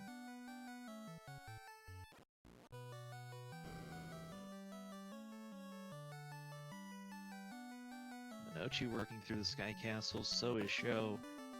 Trissel now has his class change. He only has 3 orbs, so I think what happened is he did nope out of Sky, not having his Black Mage alive. His Black Mage got KO'd. He finished checking all the treasure chests and found out the tail wasn't there. Then he went to Earth Cave, so it looks like he still has to complete Sky Castle. Meanwhile, Fuchsia's about to be on the Kraken 2 fight. One more encounter along the way.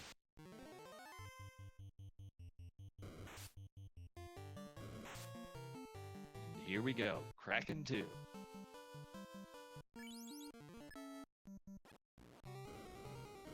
he just cast the fast ninja? I didn't get a good look at that. Kraken's got Quad X, that's an interesting thing to have.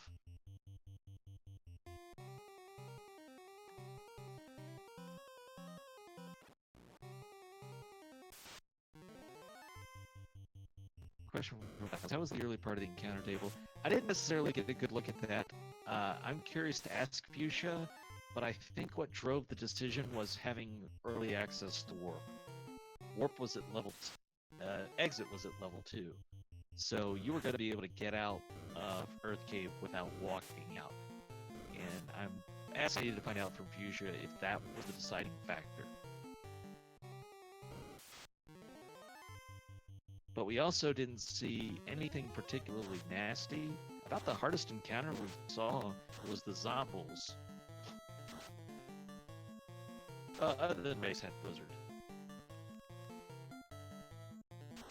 But here we go with Tiamat 2. All 4 party members alive.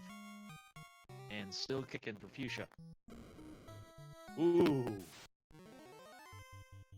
That was a hit against the Red Mage.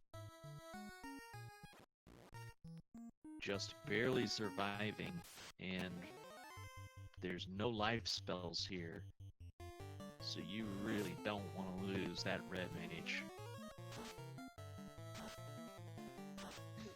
To the point you might even use a heal potion, although I dare say maybe a nuke would have been more in order, because if you kill Tiamat, then Tiamat can't attack you.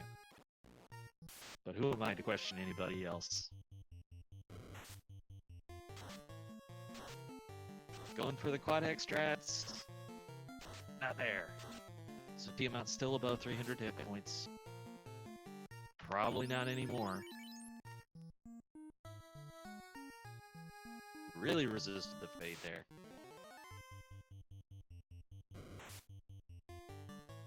If you do quad X again, I think it'll work this time. Just based on, ooh, lost the Black Mage. Wow, that Tiamat has a lot of hit points. Only 220% stats, but boy, that can be a lot of hit points with the Kraken 2, Tiamat 2, and Chaos.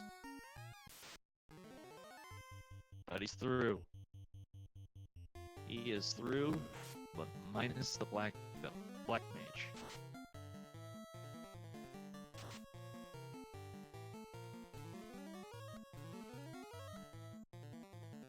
Using the heal potions, you can't take them with you, so you might as well.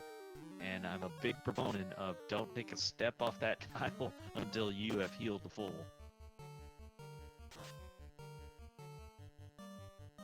Alright. I've said it for a while. Fuchsia's race to lose. 148.50. The fight begins.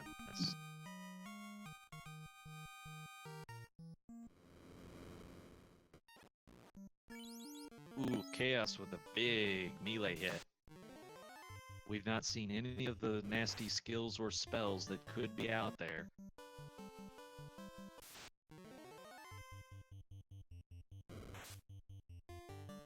And it just becomes this battle to keep that knight alive and swinging. Zap's unpleasant. I'm not sure if you should have took the time to move through. There's Nuke! Oh my! All you can do is hold A and hope. But it's not to be. Fuchsia takes the wipe at 149.40.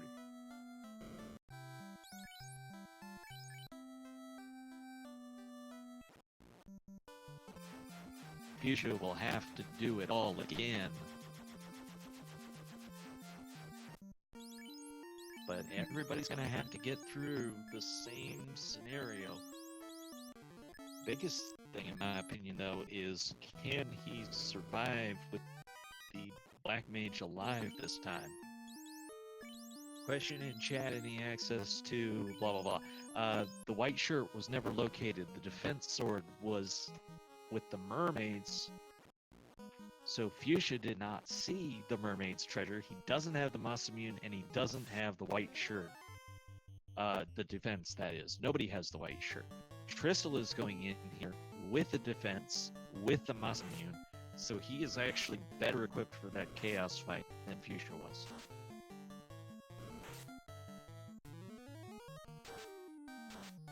On the other hand, not to be overlooked, is Fuchsia's getting 2 tries to get to this chaos, plus he's seen the encounter table and the other fiends.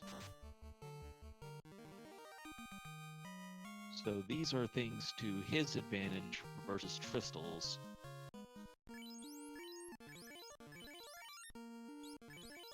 And sometimes they just need multiple tries at it. Michelle, meanwhile, has lit the air orb, and Minochi has been the only runner to take this bait down to crown-locked Marsh, which I think is where the white shirt has to be at this point.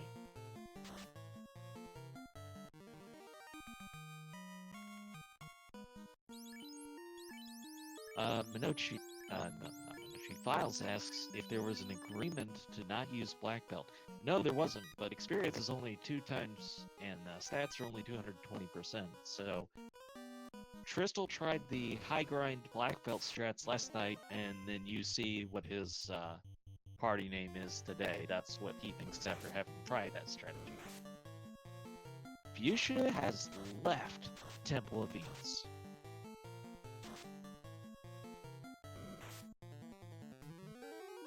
And is this just a question of he wants to get levels before he tries again?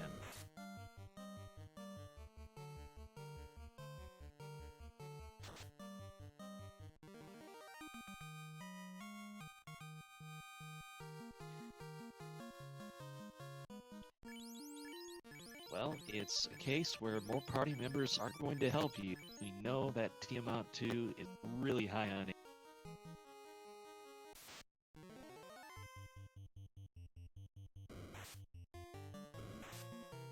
And we know that the Tiamat 2 can hit. We also know Chaos has nuclear. Not nuclear, he has nuke, which is worse. And I do think that that was Chaos's first spell. He also hits very. So you might change up your battle strategies with that information. We'll see if Fuchsia does.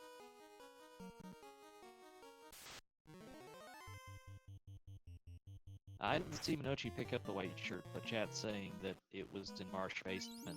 That doesn't surprise me because I think between all the runners we did full clear the treasures, so it had to be there. But Minochi's gonna be the only runner who finds it.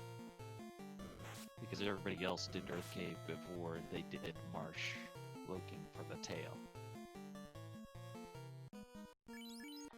Fuchsia can't go looking for it because he's still got the treasures of the mermaid side sea shrine, which he's not going to go back for. He also didn't check all of all of the Mirage Tower Sky Castle, he didn't need to. He was in go mode. So there's way too many places out there for him to go looking for items right now. And I think if he does anything other than just go for chaos again here, it's look to see if he can't get more levels.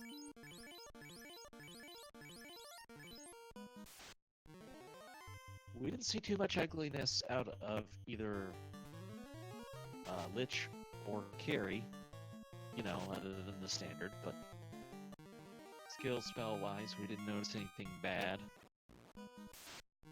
on Fuchsia's first run here. Joe has now found the tail.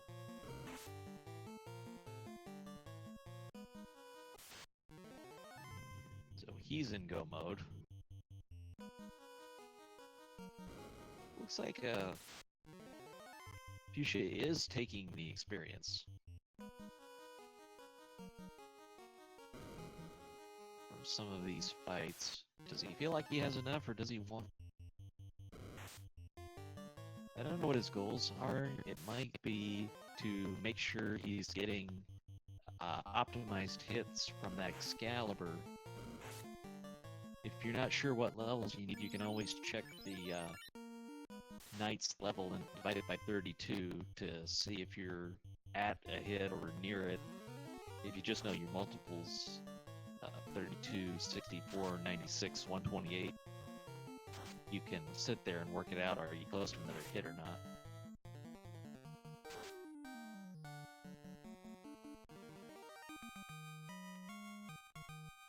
Or you could just target hit point values for your other party members, knowing that Chaos is going to come firing with a nuke. But trying to get a Black Mage to over 300 hit points, that'd be tough. Edge chiming in that it's level 29 for the extra hit with Excalibur. That'd be somewhat of a worthy consideration. Time. You're gonna be able to hit this Chaos. It's probably more a factor of you're having to do it with Excalibur, which doesn't have an elemental weakness to exploit against Chaos.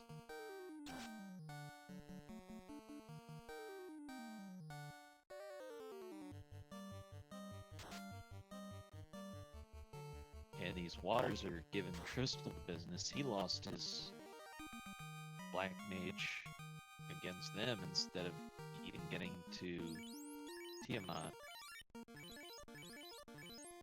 Which feels bad, but you just have to trudge on into the unknown and hope that something's easy.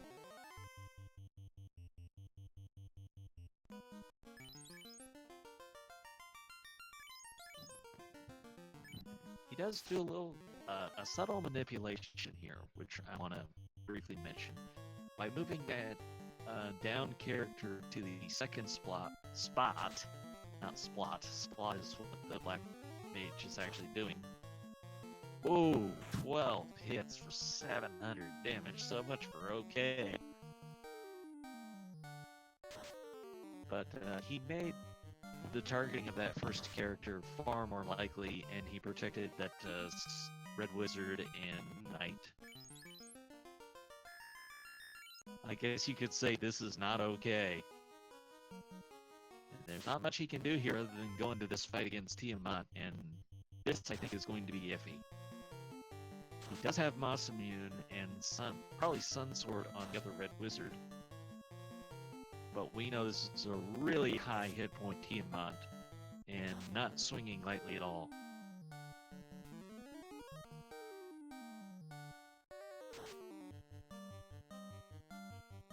And if this Tiamat takes out either party member, it's going to be really hard against Chaos.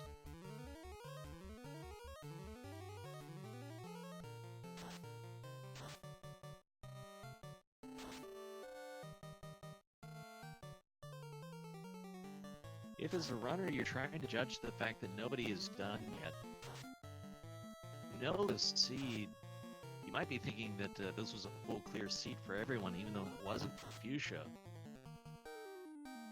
But it's got to also be in your mind that this Temple of Fiends might just be that tough for one reason or another, which we know is these last couple Fiends. stunned knight. Can't even get the big damage off right now.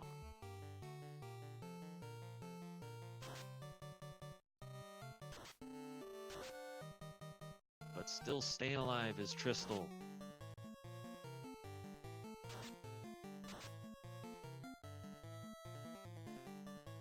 Oh, Zap, that's definitely it. I don't know if he has any spells on the red mage to break out anymore, but with one party member, there is no way he can get through Chaos, even if he gets through Tiamat, so...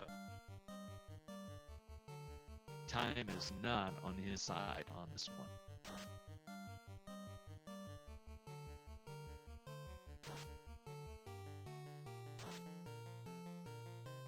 I'm not sure if that was zapped through a ribbon. We found all 3 ribbons for everyone. Tristal missed one of them in South Marsh. He may have missed the one in Earth Cave. He might only have the one ribbon.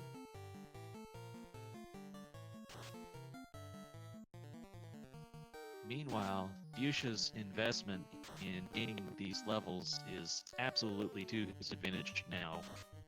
The only way it could have backfired was if Tristal was somehow able to clear out Temple of Fiends.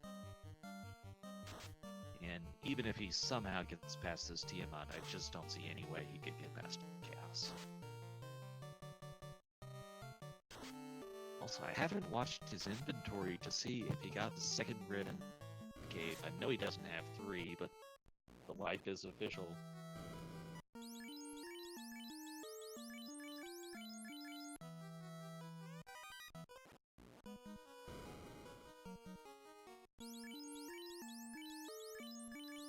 And then it becomes a question of, does Tristal just take a run all the way through, and that's what it looks like. And it looks like Fuchsia might be on a run now. Fuchsia's took the time to get levels. I think it was a 5-minute experience grind. And there's a lot of experience to be had in Temple of Fiends Revisited. Meanwhile, Sho is here. And if Sho gets a better run through this place, this win is still on the table for anybody. The runners with the most to gain are Minochi and Tristal. They're trying to get a share of the lead.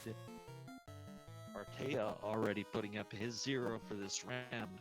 With no Artea in this race, it obviously represents the best chance for either one of them to secure a 0 and secure a playoff needed to decide the league championship.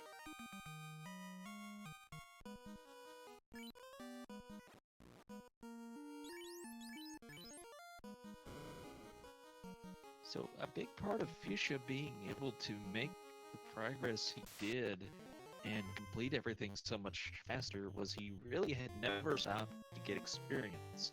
He did a little bit at the Blue Dragon at Skycast, but not much otherwise. So for a typical 220 seed, his levels would have probably been fine.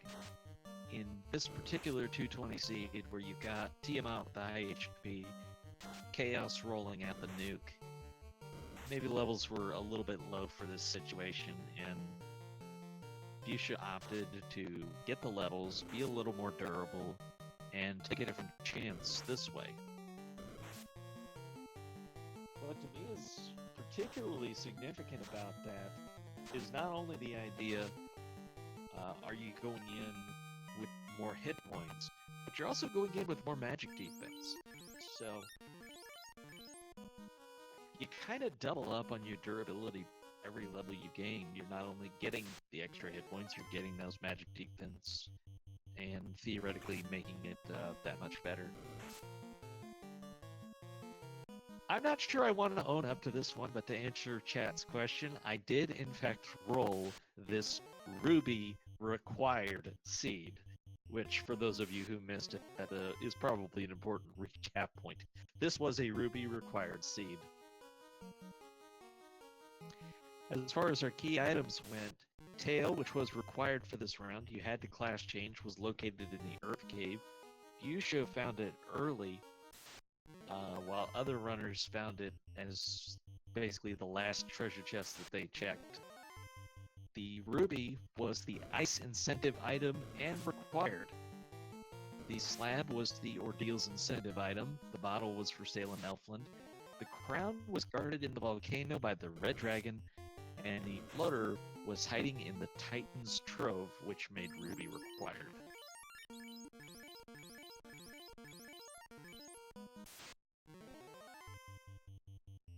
So the progress of this seed has all been about Fuchsia. Fuchsia was minutes ahead of everybody by about 5 minutes at least over Tristal, who has been his closest competitor for most of it.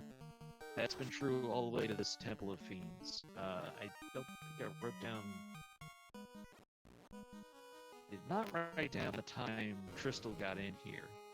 But to put this Temple of Fiends in comparison for you, Fuchsia entered this Temple of Fiends at 1 hour 37 minutes. He took his wiped chaos at 1 hour 49 minutes. So this is about 20 minutes later at this point. And really because those last 3 fiends are so difficult. Although in Tristal's case, it wasn't even a fiend, it was the water encounter that messed up his party by killing his black wizard.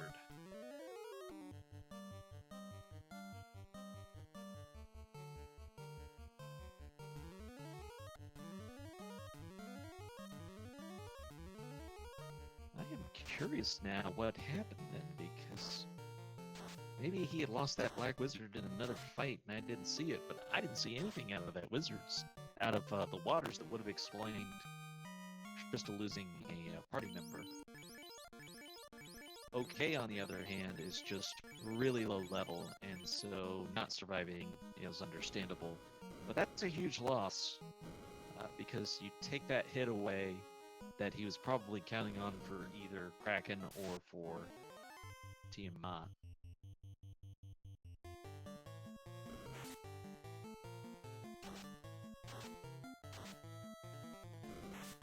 I did not math, thank you very much. That was just time.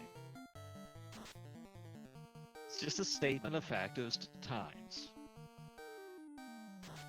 I didn't try to do any statistical breakdowns, thank you very much. For those who don't know, I'm well known for saying don't try to do math live on Twitch, it's just not going to go well.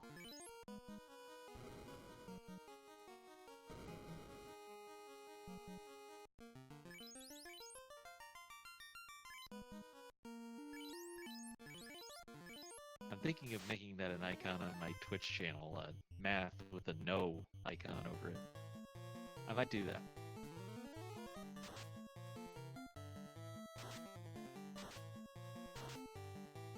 Alright, Tristal is back here against Tiamat. He's only got the 2 party members, Kraken, he's only got the 2 party members, but he is through, which means he still has a chance.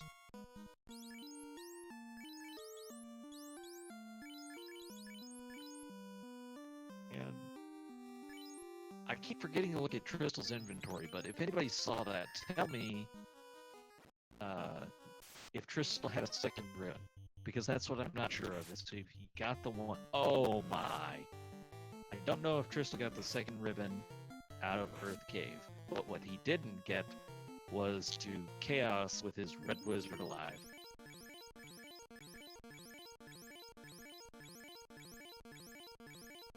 This is quite the challenge, but I agree with Tristal's decision to at least take a shot. If you've got the ribbon, the defense, the power gauntlet, which I'm not even sure he's seen a hit from this Tiamat. But he's got Mouse Immune, 2 power gauntlet strikes, and you might be able to get through it. You've still got defense sword.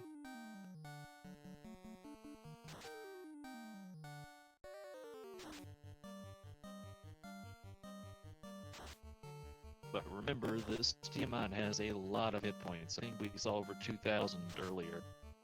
There he takes the hit from Tiamat, which might have been the first melee he saw. And there's a wipe. You can imagine roughly Tristal's reaction, but it looks like he's going straight through, or is he going to get experience on this first floor? Fuchsia has left. What is Fuchsia hoping to do now? Are you gonna go somewhere to grind? Are you brave enough to invest that time?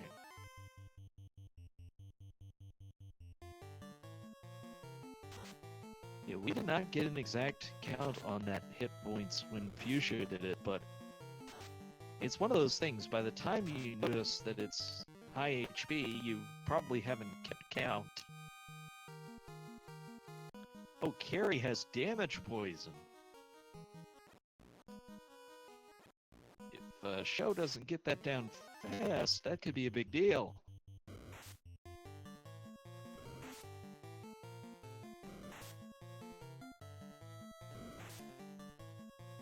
Okay, looks like Fuchsia has re-equipped and is gonna try this again.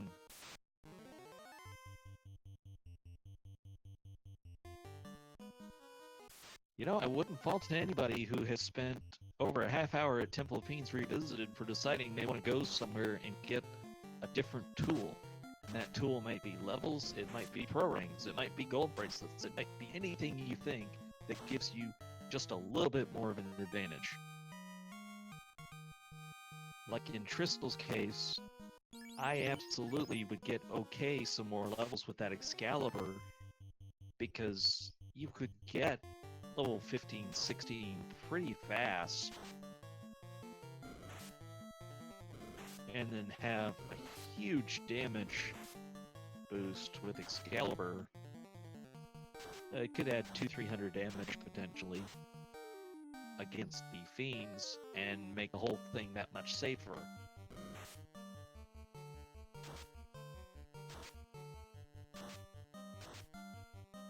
Nobody really took the time to do a lot of level grinding Seed. There's been just little bits, and that classic trying to do just enough to get to the finish line.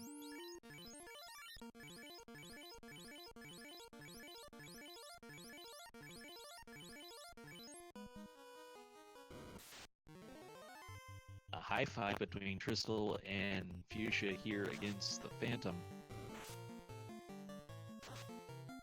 Fuchsia's biggest advantages now are, one, he's got a full party. He's got a full leveled party. Tristal did the 3-man strats basically the entire game, so OK just doesn't have enough levels to be durable or to be a damage dealer. And that is going to be a clear disadvantage against these elements.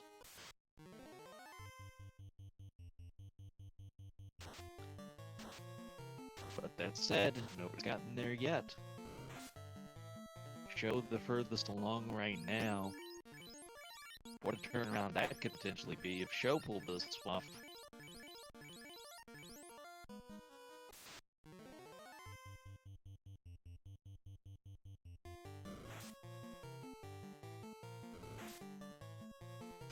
So again, just for context, our first runner to get to this Temple of Fiends was Fuchsia. That was at 1 hour 37 minutes. So look at the timer, do your own math. Tristal has decided this Temple of Fiends is something he needs to get out of. Well, there's no way to do it without the Black Mage, so we fully understand that. But will he go somewhere to get experience before going back? Will he go to the first floor and get experience? These are the questions of the day.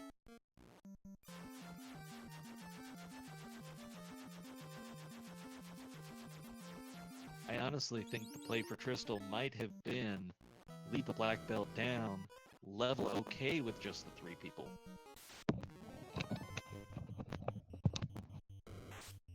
Okay, well I can't do a whole lot about my mic volume.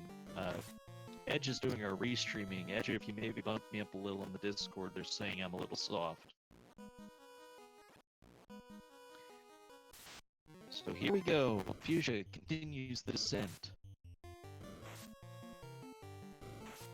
into the horrors that is this Temple of Fiends Revisited. Working on the fire floor now.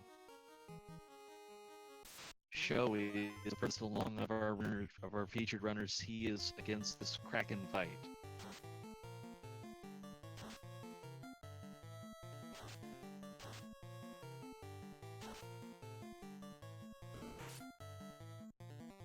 Minochi's against Carrie now.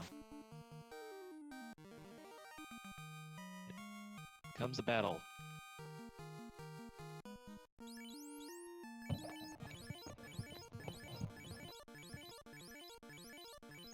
Alright, Phantom. Here comes Tristle again.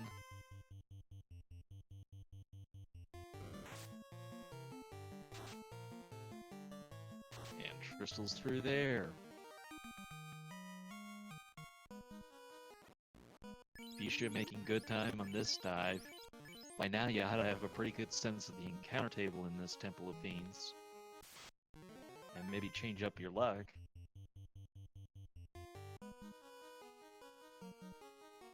But no show with 3 party members alive going to Tiamat. We'll see how that goes. But not his knight. So that doesn't look good for this fight.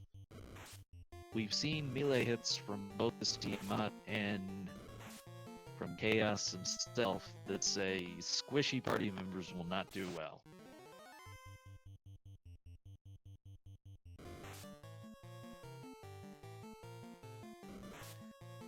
But will Fuchsia be able to get through this time?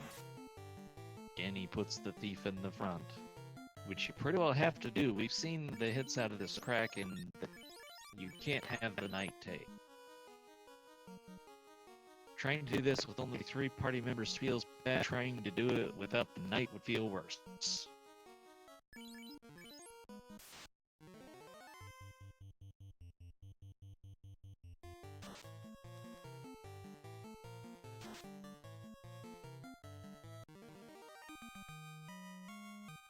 Looks like Show is down to 2 party members, still trying to make things happen against this Tiamat.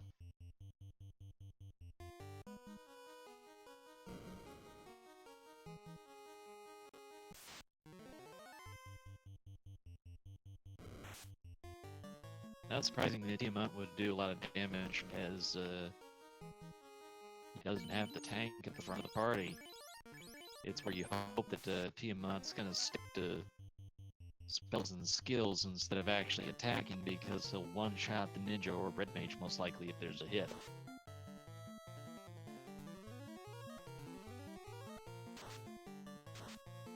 After almost 40 minutes of being here, this is still Fuchsia's race to lose.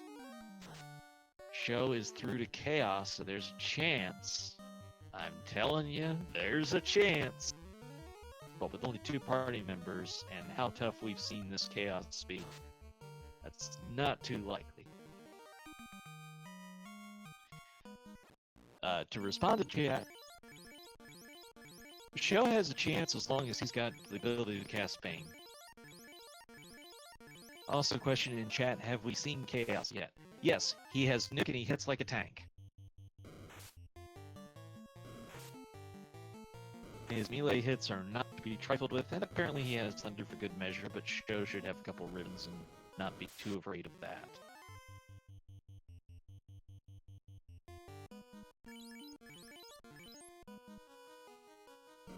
The other big thing that's hurting Tristle is the lack of ribbons because of his dive to the Marsh cave all the way back at the beginning of the game. Oh, Show just barely alive. We do not know how many hit points this Chaos has, and we won't find out this time because Show is not going to make it. The big battle for Fuchsia here. Can you get through here with at least 3 people alive? Zap comes out from Tiamat, but Tiamat is down, and Fuchsia is now in the best position we've seen yet to take on Chaos.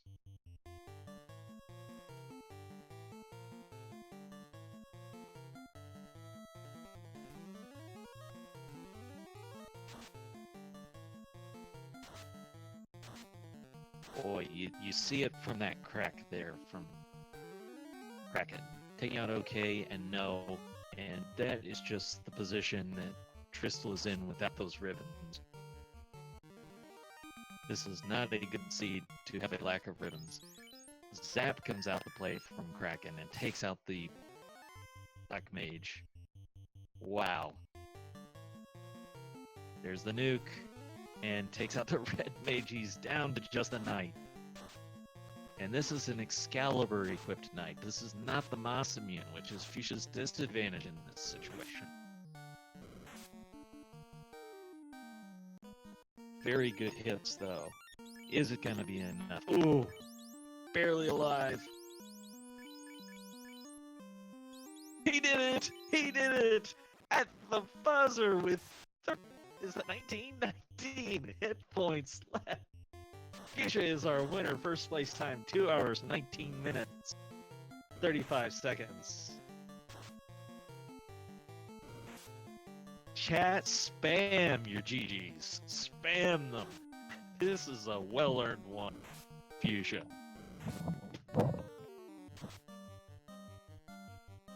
Oh my, what a Temple of Fiends that was. What a battle. I think Fuchsia's gonna need time to recover from that one.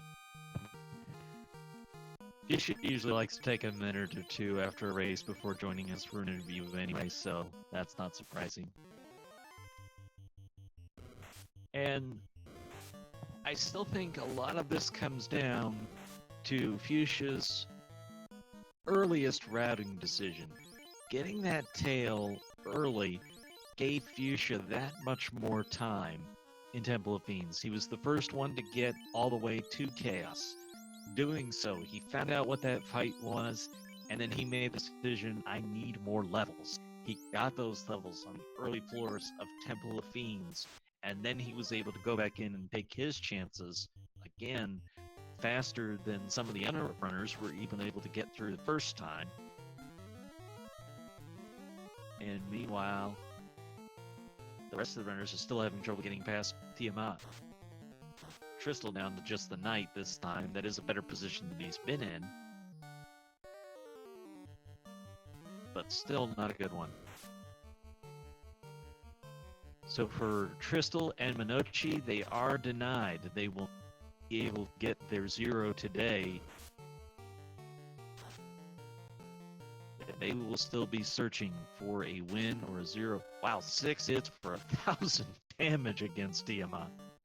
That is a hit, but boy, feels bad going against Chaos with only the one knight.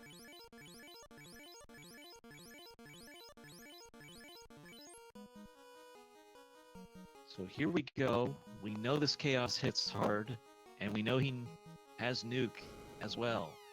So it seems like the strategy is going to be stack up the defense 2 or 3 times, hope the nuke doesn't come out. He pretty much has to heal.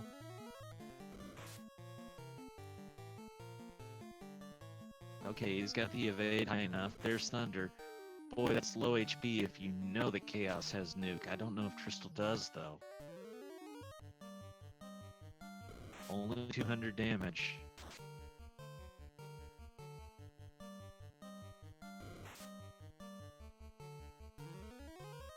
Is that Fuchsia? Might need to get the Discord working for him first, but he is in the chat now. Tristel takes the wipe to Chaos. That can't feel good at all. Are we on? We're on. There you are. GG to you. Hold A to win. What was that, 19 hit points at the end? Yep. Okay, one question I'd be totally remiss if I did not ask you this. What warranted the decision to go to the second floor of Earth Cave? Oh, just another gamble. Pure gamble? It wasn't driven by like having exit or anything? What? You had exit, did that factor in? Oh yeah, exit did factor in, of course. Exit and warp. Yeah, it looks like Tristel is not going to finish this one out. That Temple of Fiends. Kraken had Kraken, Tiamat, and Chaos all were hitting pretty hard, but I think the biggest thing that stood out to me was the hit points on Tiamat. Yeah, he had quite a bit of hit points. Chaos didn't have that many, but he had high evade. So I was just praying that my red mage would survive nuke, but she didn't, and I won anyway. Second time I got to chaos. Well, you probably saw this if you were watching me on stream. I was exiting out of Temple of Fiends to save my experience gains because I came in at a pretty low level.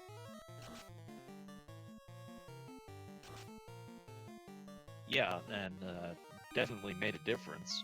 Mm-hmm. Yeah, 19 hit points.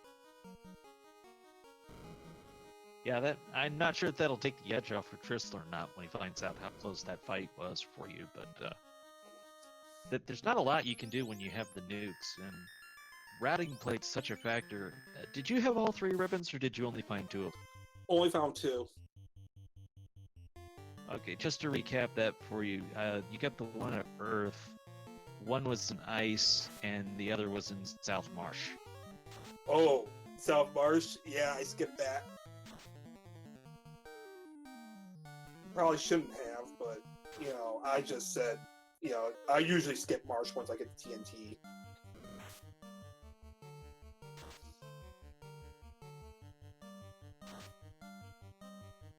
So you have your win in this round of the league. Obviously, it's not able to improve any further. You still gonna go for another one, or? Oh yeah, I like this round. It's a lot of fun. Even when it's Ruby required? What? There's a Ruby required seed. Oh yeah, it was a Ruby required seed. We finally had one in the league. I don't think that's come up yet. Oh, we had a couple, I think. I think we had one in stage 4, I think it was.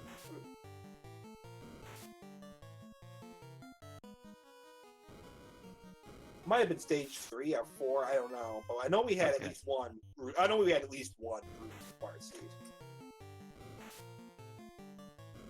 Well, any other thoughts or anything standing out to you about this one? Not a whole lot. I mean, Black Magic was pretty crappy at the early tiers. It's a good thing I brought Black Mage. Yeah, I was actually wondering with the level 1 Fade if this wasn't a seed made for having 2 red mages instead. Fade's not that good at the late game. It would be really nice in the early game, but I was able to defeat carry 1, so that's usually the bottleneck where you really want to have a lot of fades or a lot of nukes. And then Quad X was available, so... I was a little curious that you were still checking chests in Sky Castle. I thought you would just total go mode that, but I guess from your perspective, White Shirt and Masamune were still on the table. White Shirt, Defense Sword, and Masa and the remaining ribbon. Okay, yeah, I forgot about them. Oh, Mono takes the business into Banuk.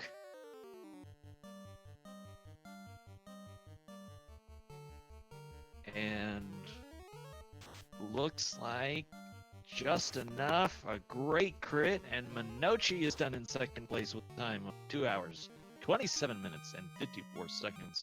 That is a lot of time made up. He not only went to Earth Cave last, he even went to Marsh Cave, which is where he found the White Shirt. White Shirt was at bottom of Marsh too? Or Keylocked. Keylocked. Keylocked Marsh. I was about to go to Keylock Marsh, but then I remembered, Earth is a required dungeon, so might as well do that first. So I did Titans, found the floater, and yeah, I was more or less done with checking chests. I'd check a few that were along the way, and I did a little checking in Sky because I was looking for levels. Because I downed my Thief. I wanted to get to level 20 or so, and I didn't want to grind.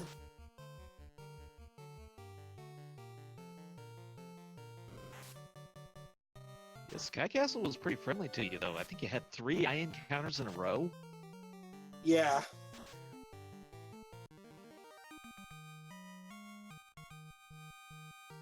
But don't ask me what I have for breakfast in the morning. But I can remember you had 3 eye encounters. Go figure. Yeah, I had 3 eye encounters in a row. Oh, is that Mono joining us?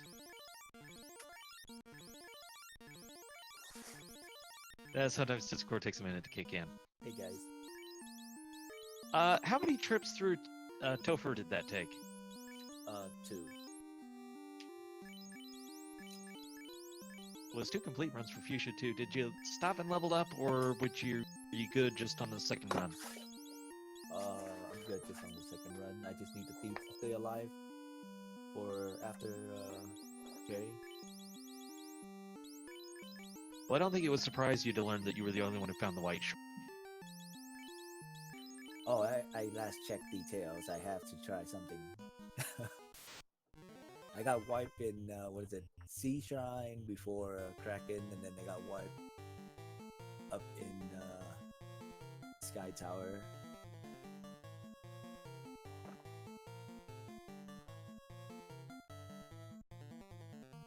So I lost like... see about show's progress. He's gonna get through Kraken 2 and make the trek on to Tiamat. Oh, I have a question. Did anyone find Life 2? Life 2? Yeah. Level 7 on Gaia. Oh, level 7 Gaia, so you needed a white wizard? Yes.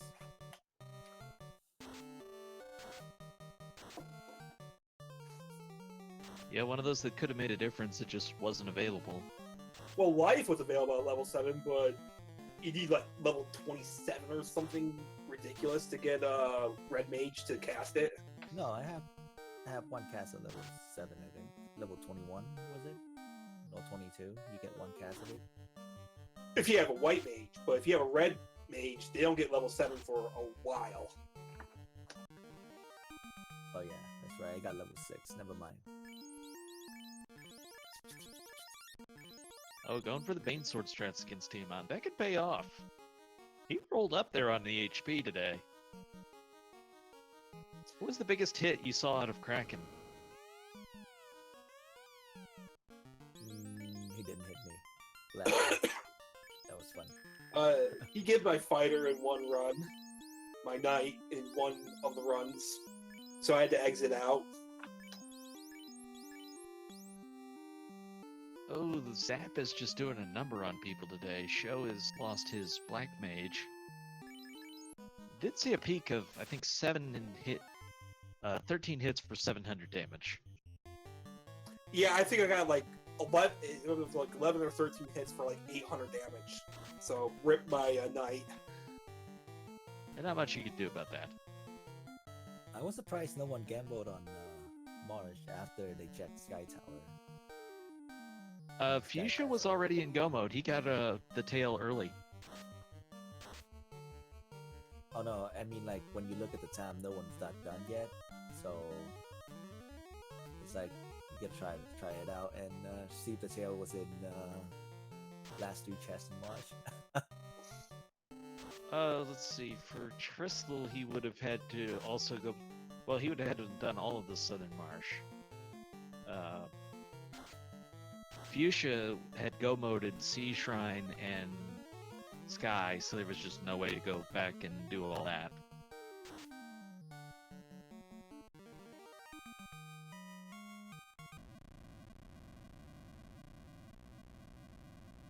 I guess the only other question would have been on Sho's part. But he does have defense sword and moss immune because the mermaids were holding onto those things. What wiped them so long? I mean, like, what took them so long to finish if Fuchsia got the tails so early? Well, it took me so long to finish? Yeah. Topher. How many dives did you go into?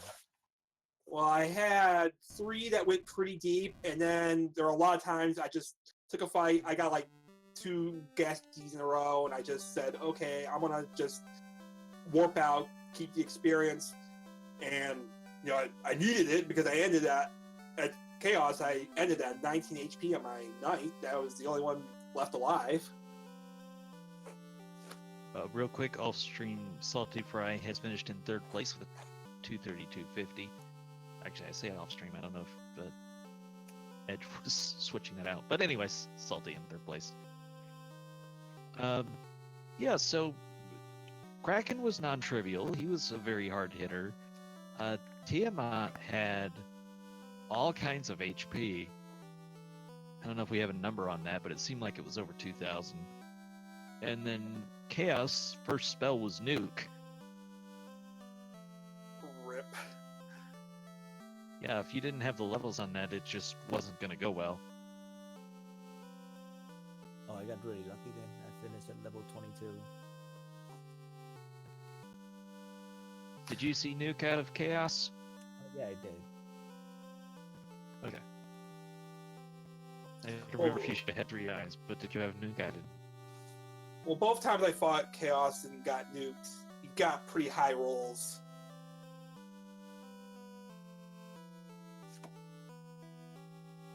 And I didn't have a defense sword, so anytime Chaos meleeed, it was pretty dangerous. Oh, Yeah, okay. I got all a three of the defense last sword. 3. All 3 of those last 3 really had high attack.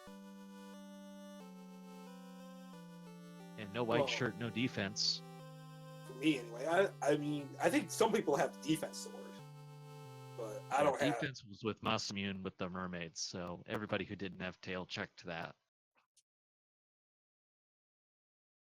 It probably would have been faster if I did. If I didn't do Earth in that case, with all the wiping and Topher. And it looks like Sho has made the decision not to continue. Kind of past the point where he could get a good score anyways. We still have Will battling on, so maybe we'll stick with this for a little bit and see what he's able to do. Any other thoughts about the seed or about the league in general? Not much. Yeah, I blame Chitin for all my wipe right there. Like No, 4 it's all or 5 Maya's fault. wipes. He should have rolled the seed. And because Maya didn't roll the seed, that's what happened. So it's all Maya's fault. That was pretty bad. They rolled pretty high. Everything attacked like really hard. I mean, going back to round 8, going to kill Chaos is pretty fun. Damn it, I always run south there. Especially when you gotta this find the level. tails. That Panther game.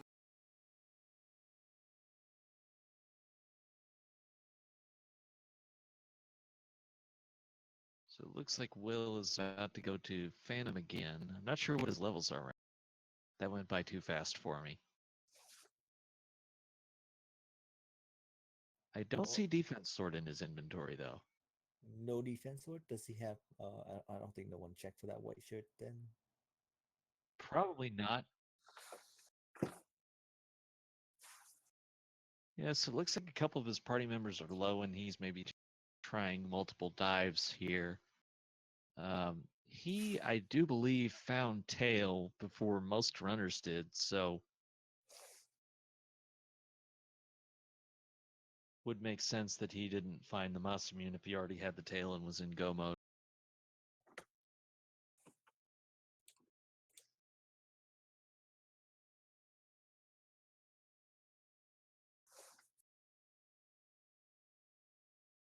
Well, at least I had everything. That's great for full clearing the game. You did. You are, I think, the only one who truly full. And it paid off with the second place. So you still have to chase Artea for that 0.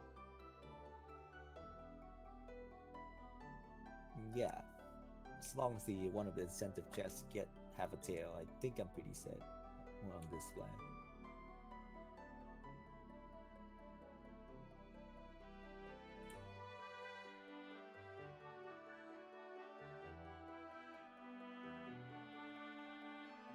So maybe at this point, Will's best play is just seeing if he can get experience in Temple of Fiends level up a little more before he dives in further.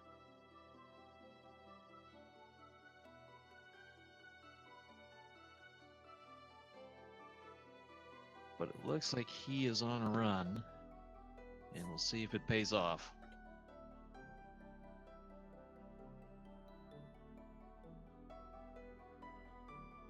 I don't think Will is leveling. He's using all the potions. Yeah, I don't think he'd go past the Phantom floor if he were looking for experience instead of trying a run. I'm not even sure you'd go to the fandom first. But I speculate about everything, because what else am I going to do? It's been a long time here, all by myself. But yes, thanks for Edge for sticking this out and doing the restreaming as well. Yeah, thanks, Edge. And folks, if you haven't hit up Randomania with follows, why not? You could be missing out on epic events like this, including Dragon Warrior Randomizer has a semifinal of their tournament tonight. Who knows what kind of chaos they'll have in that one?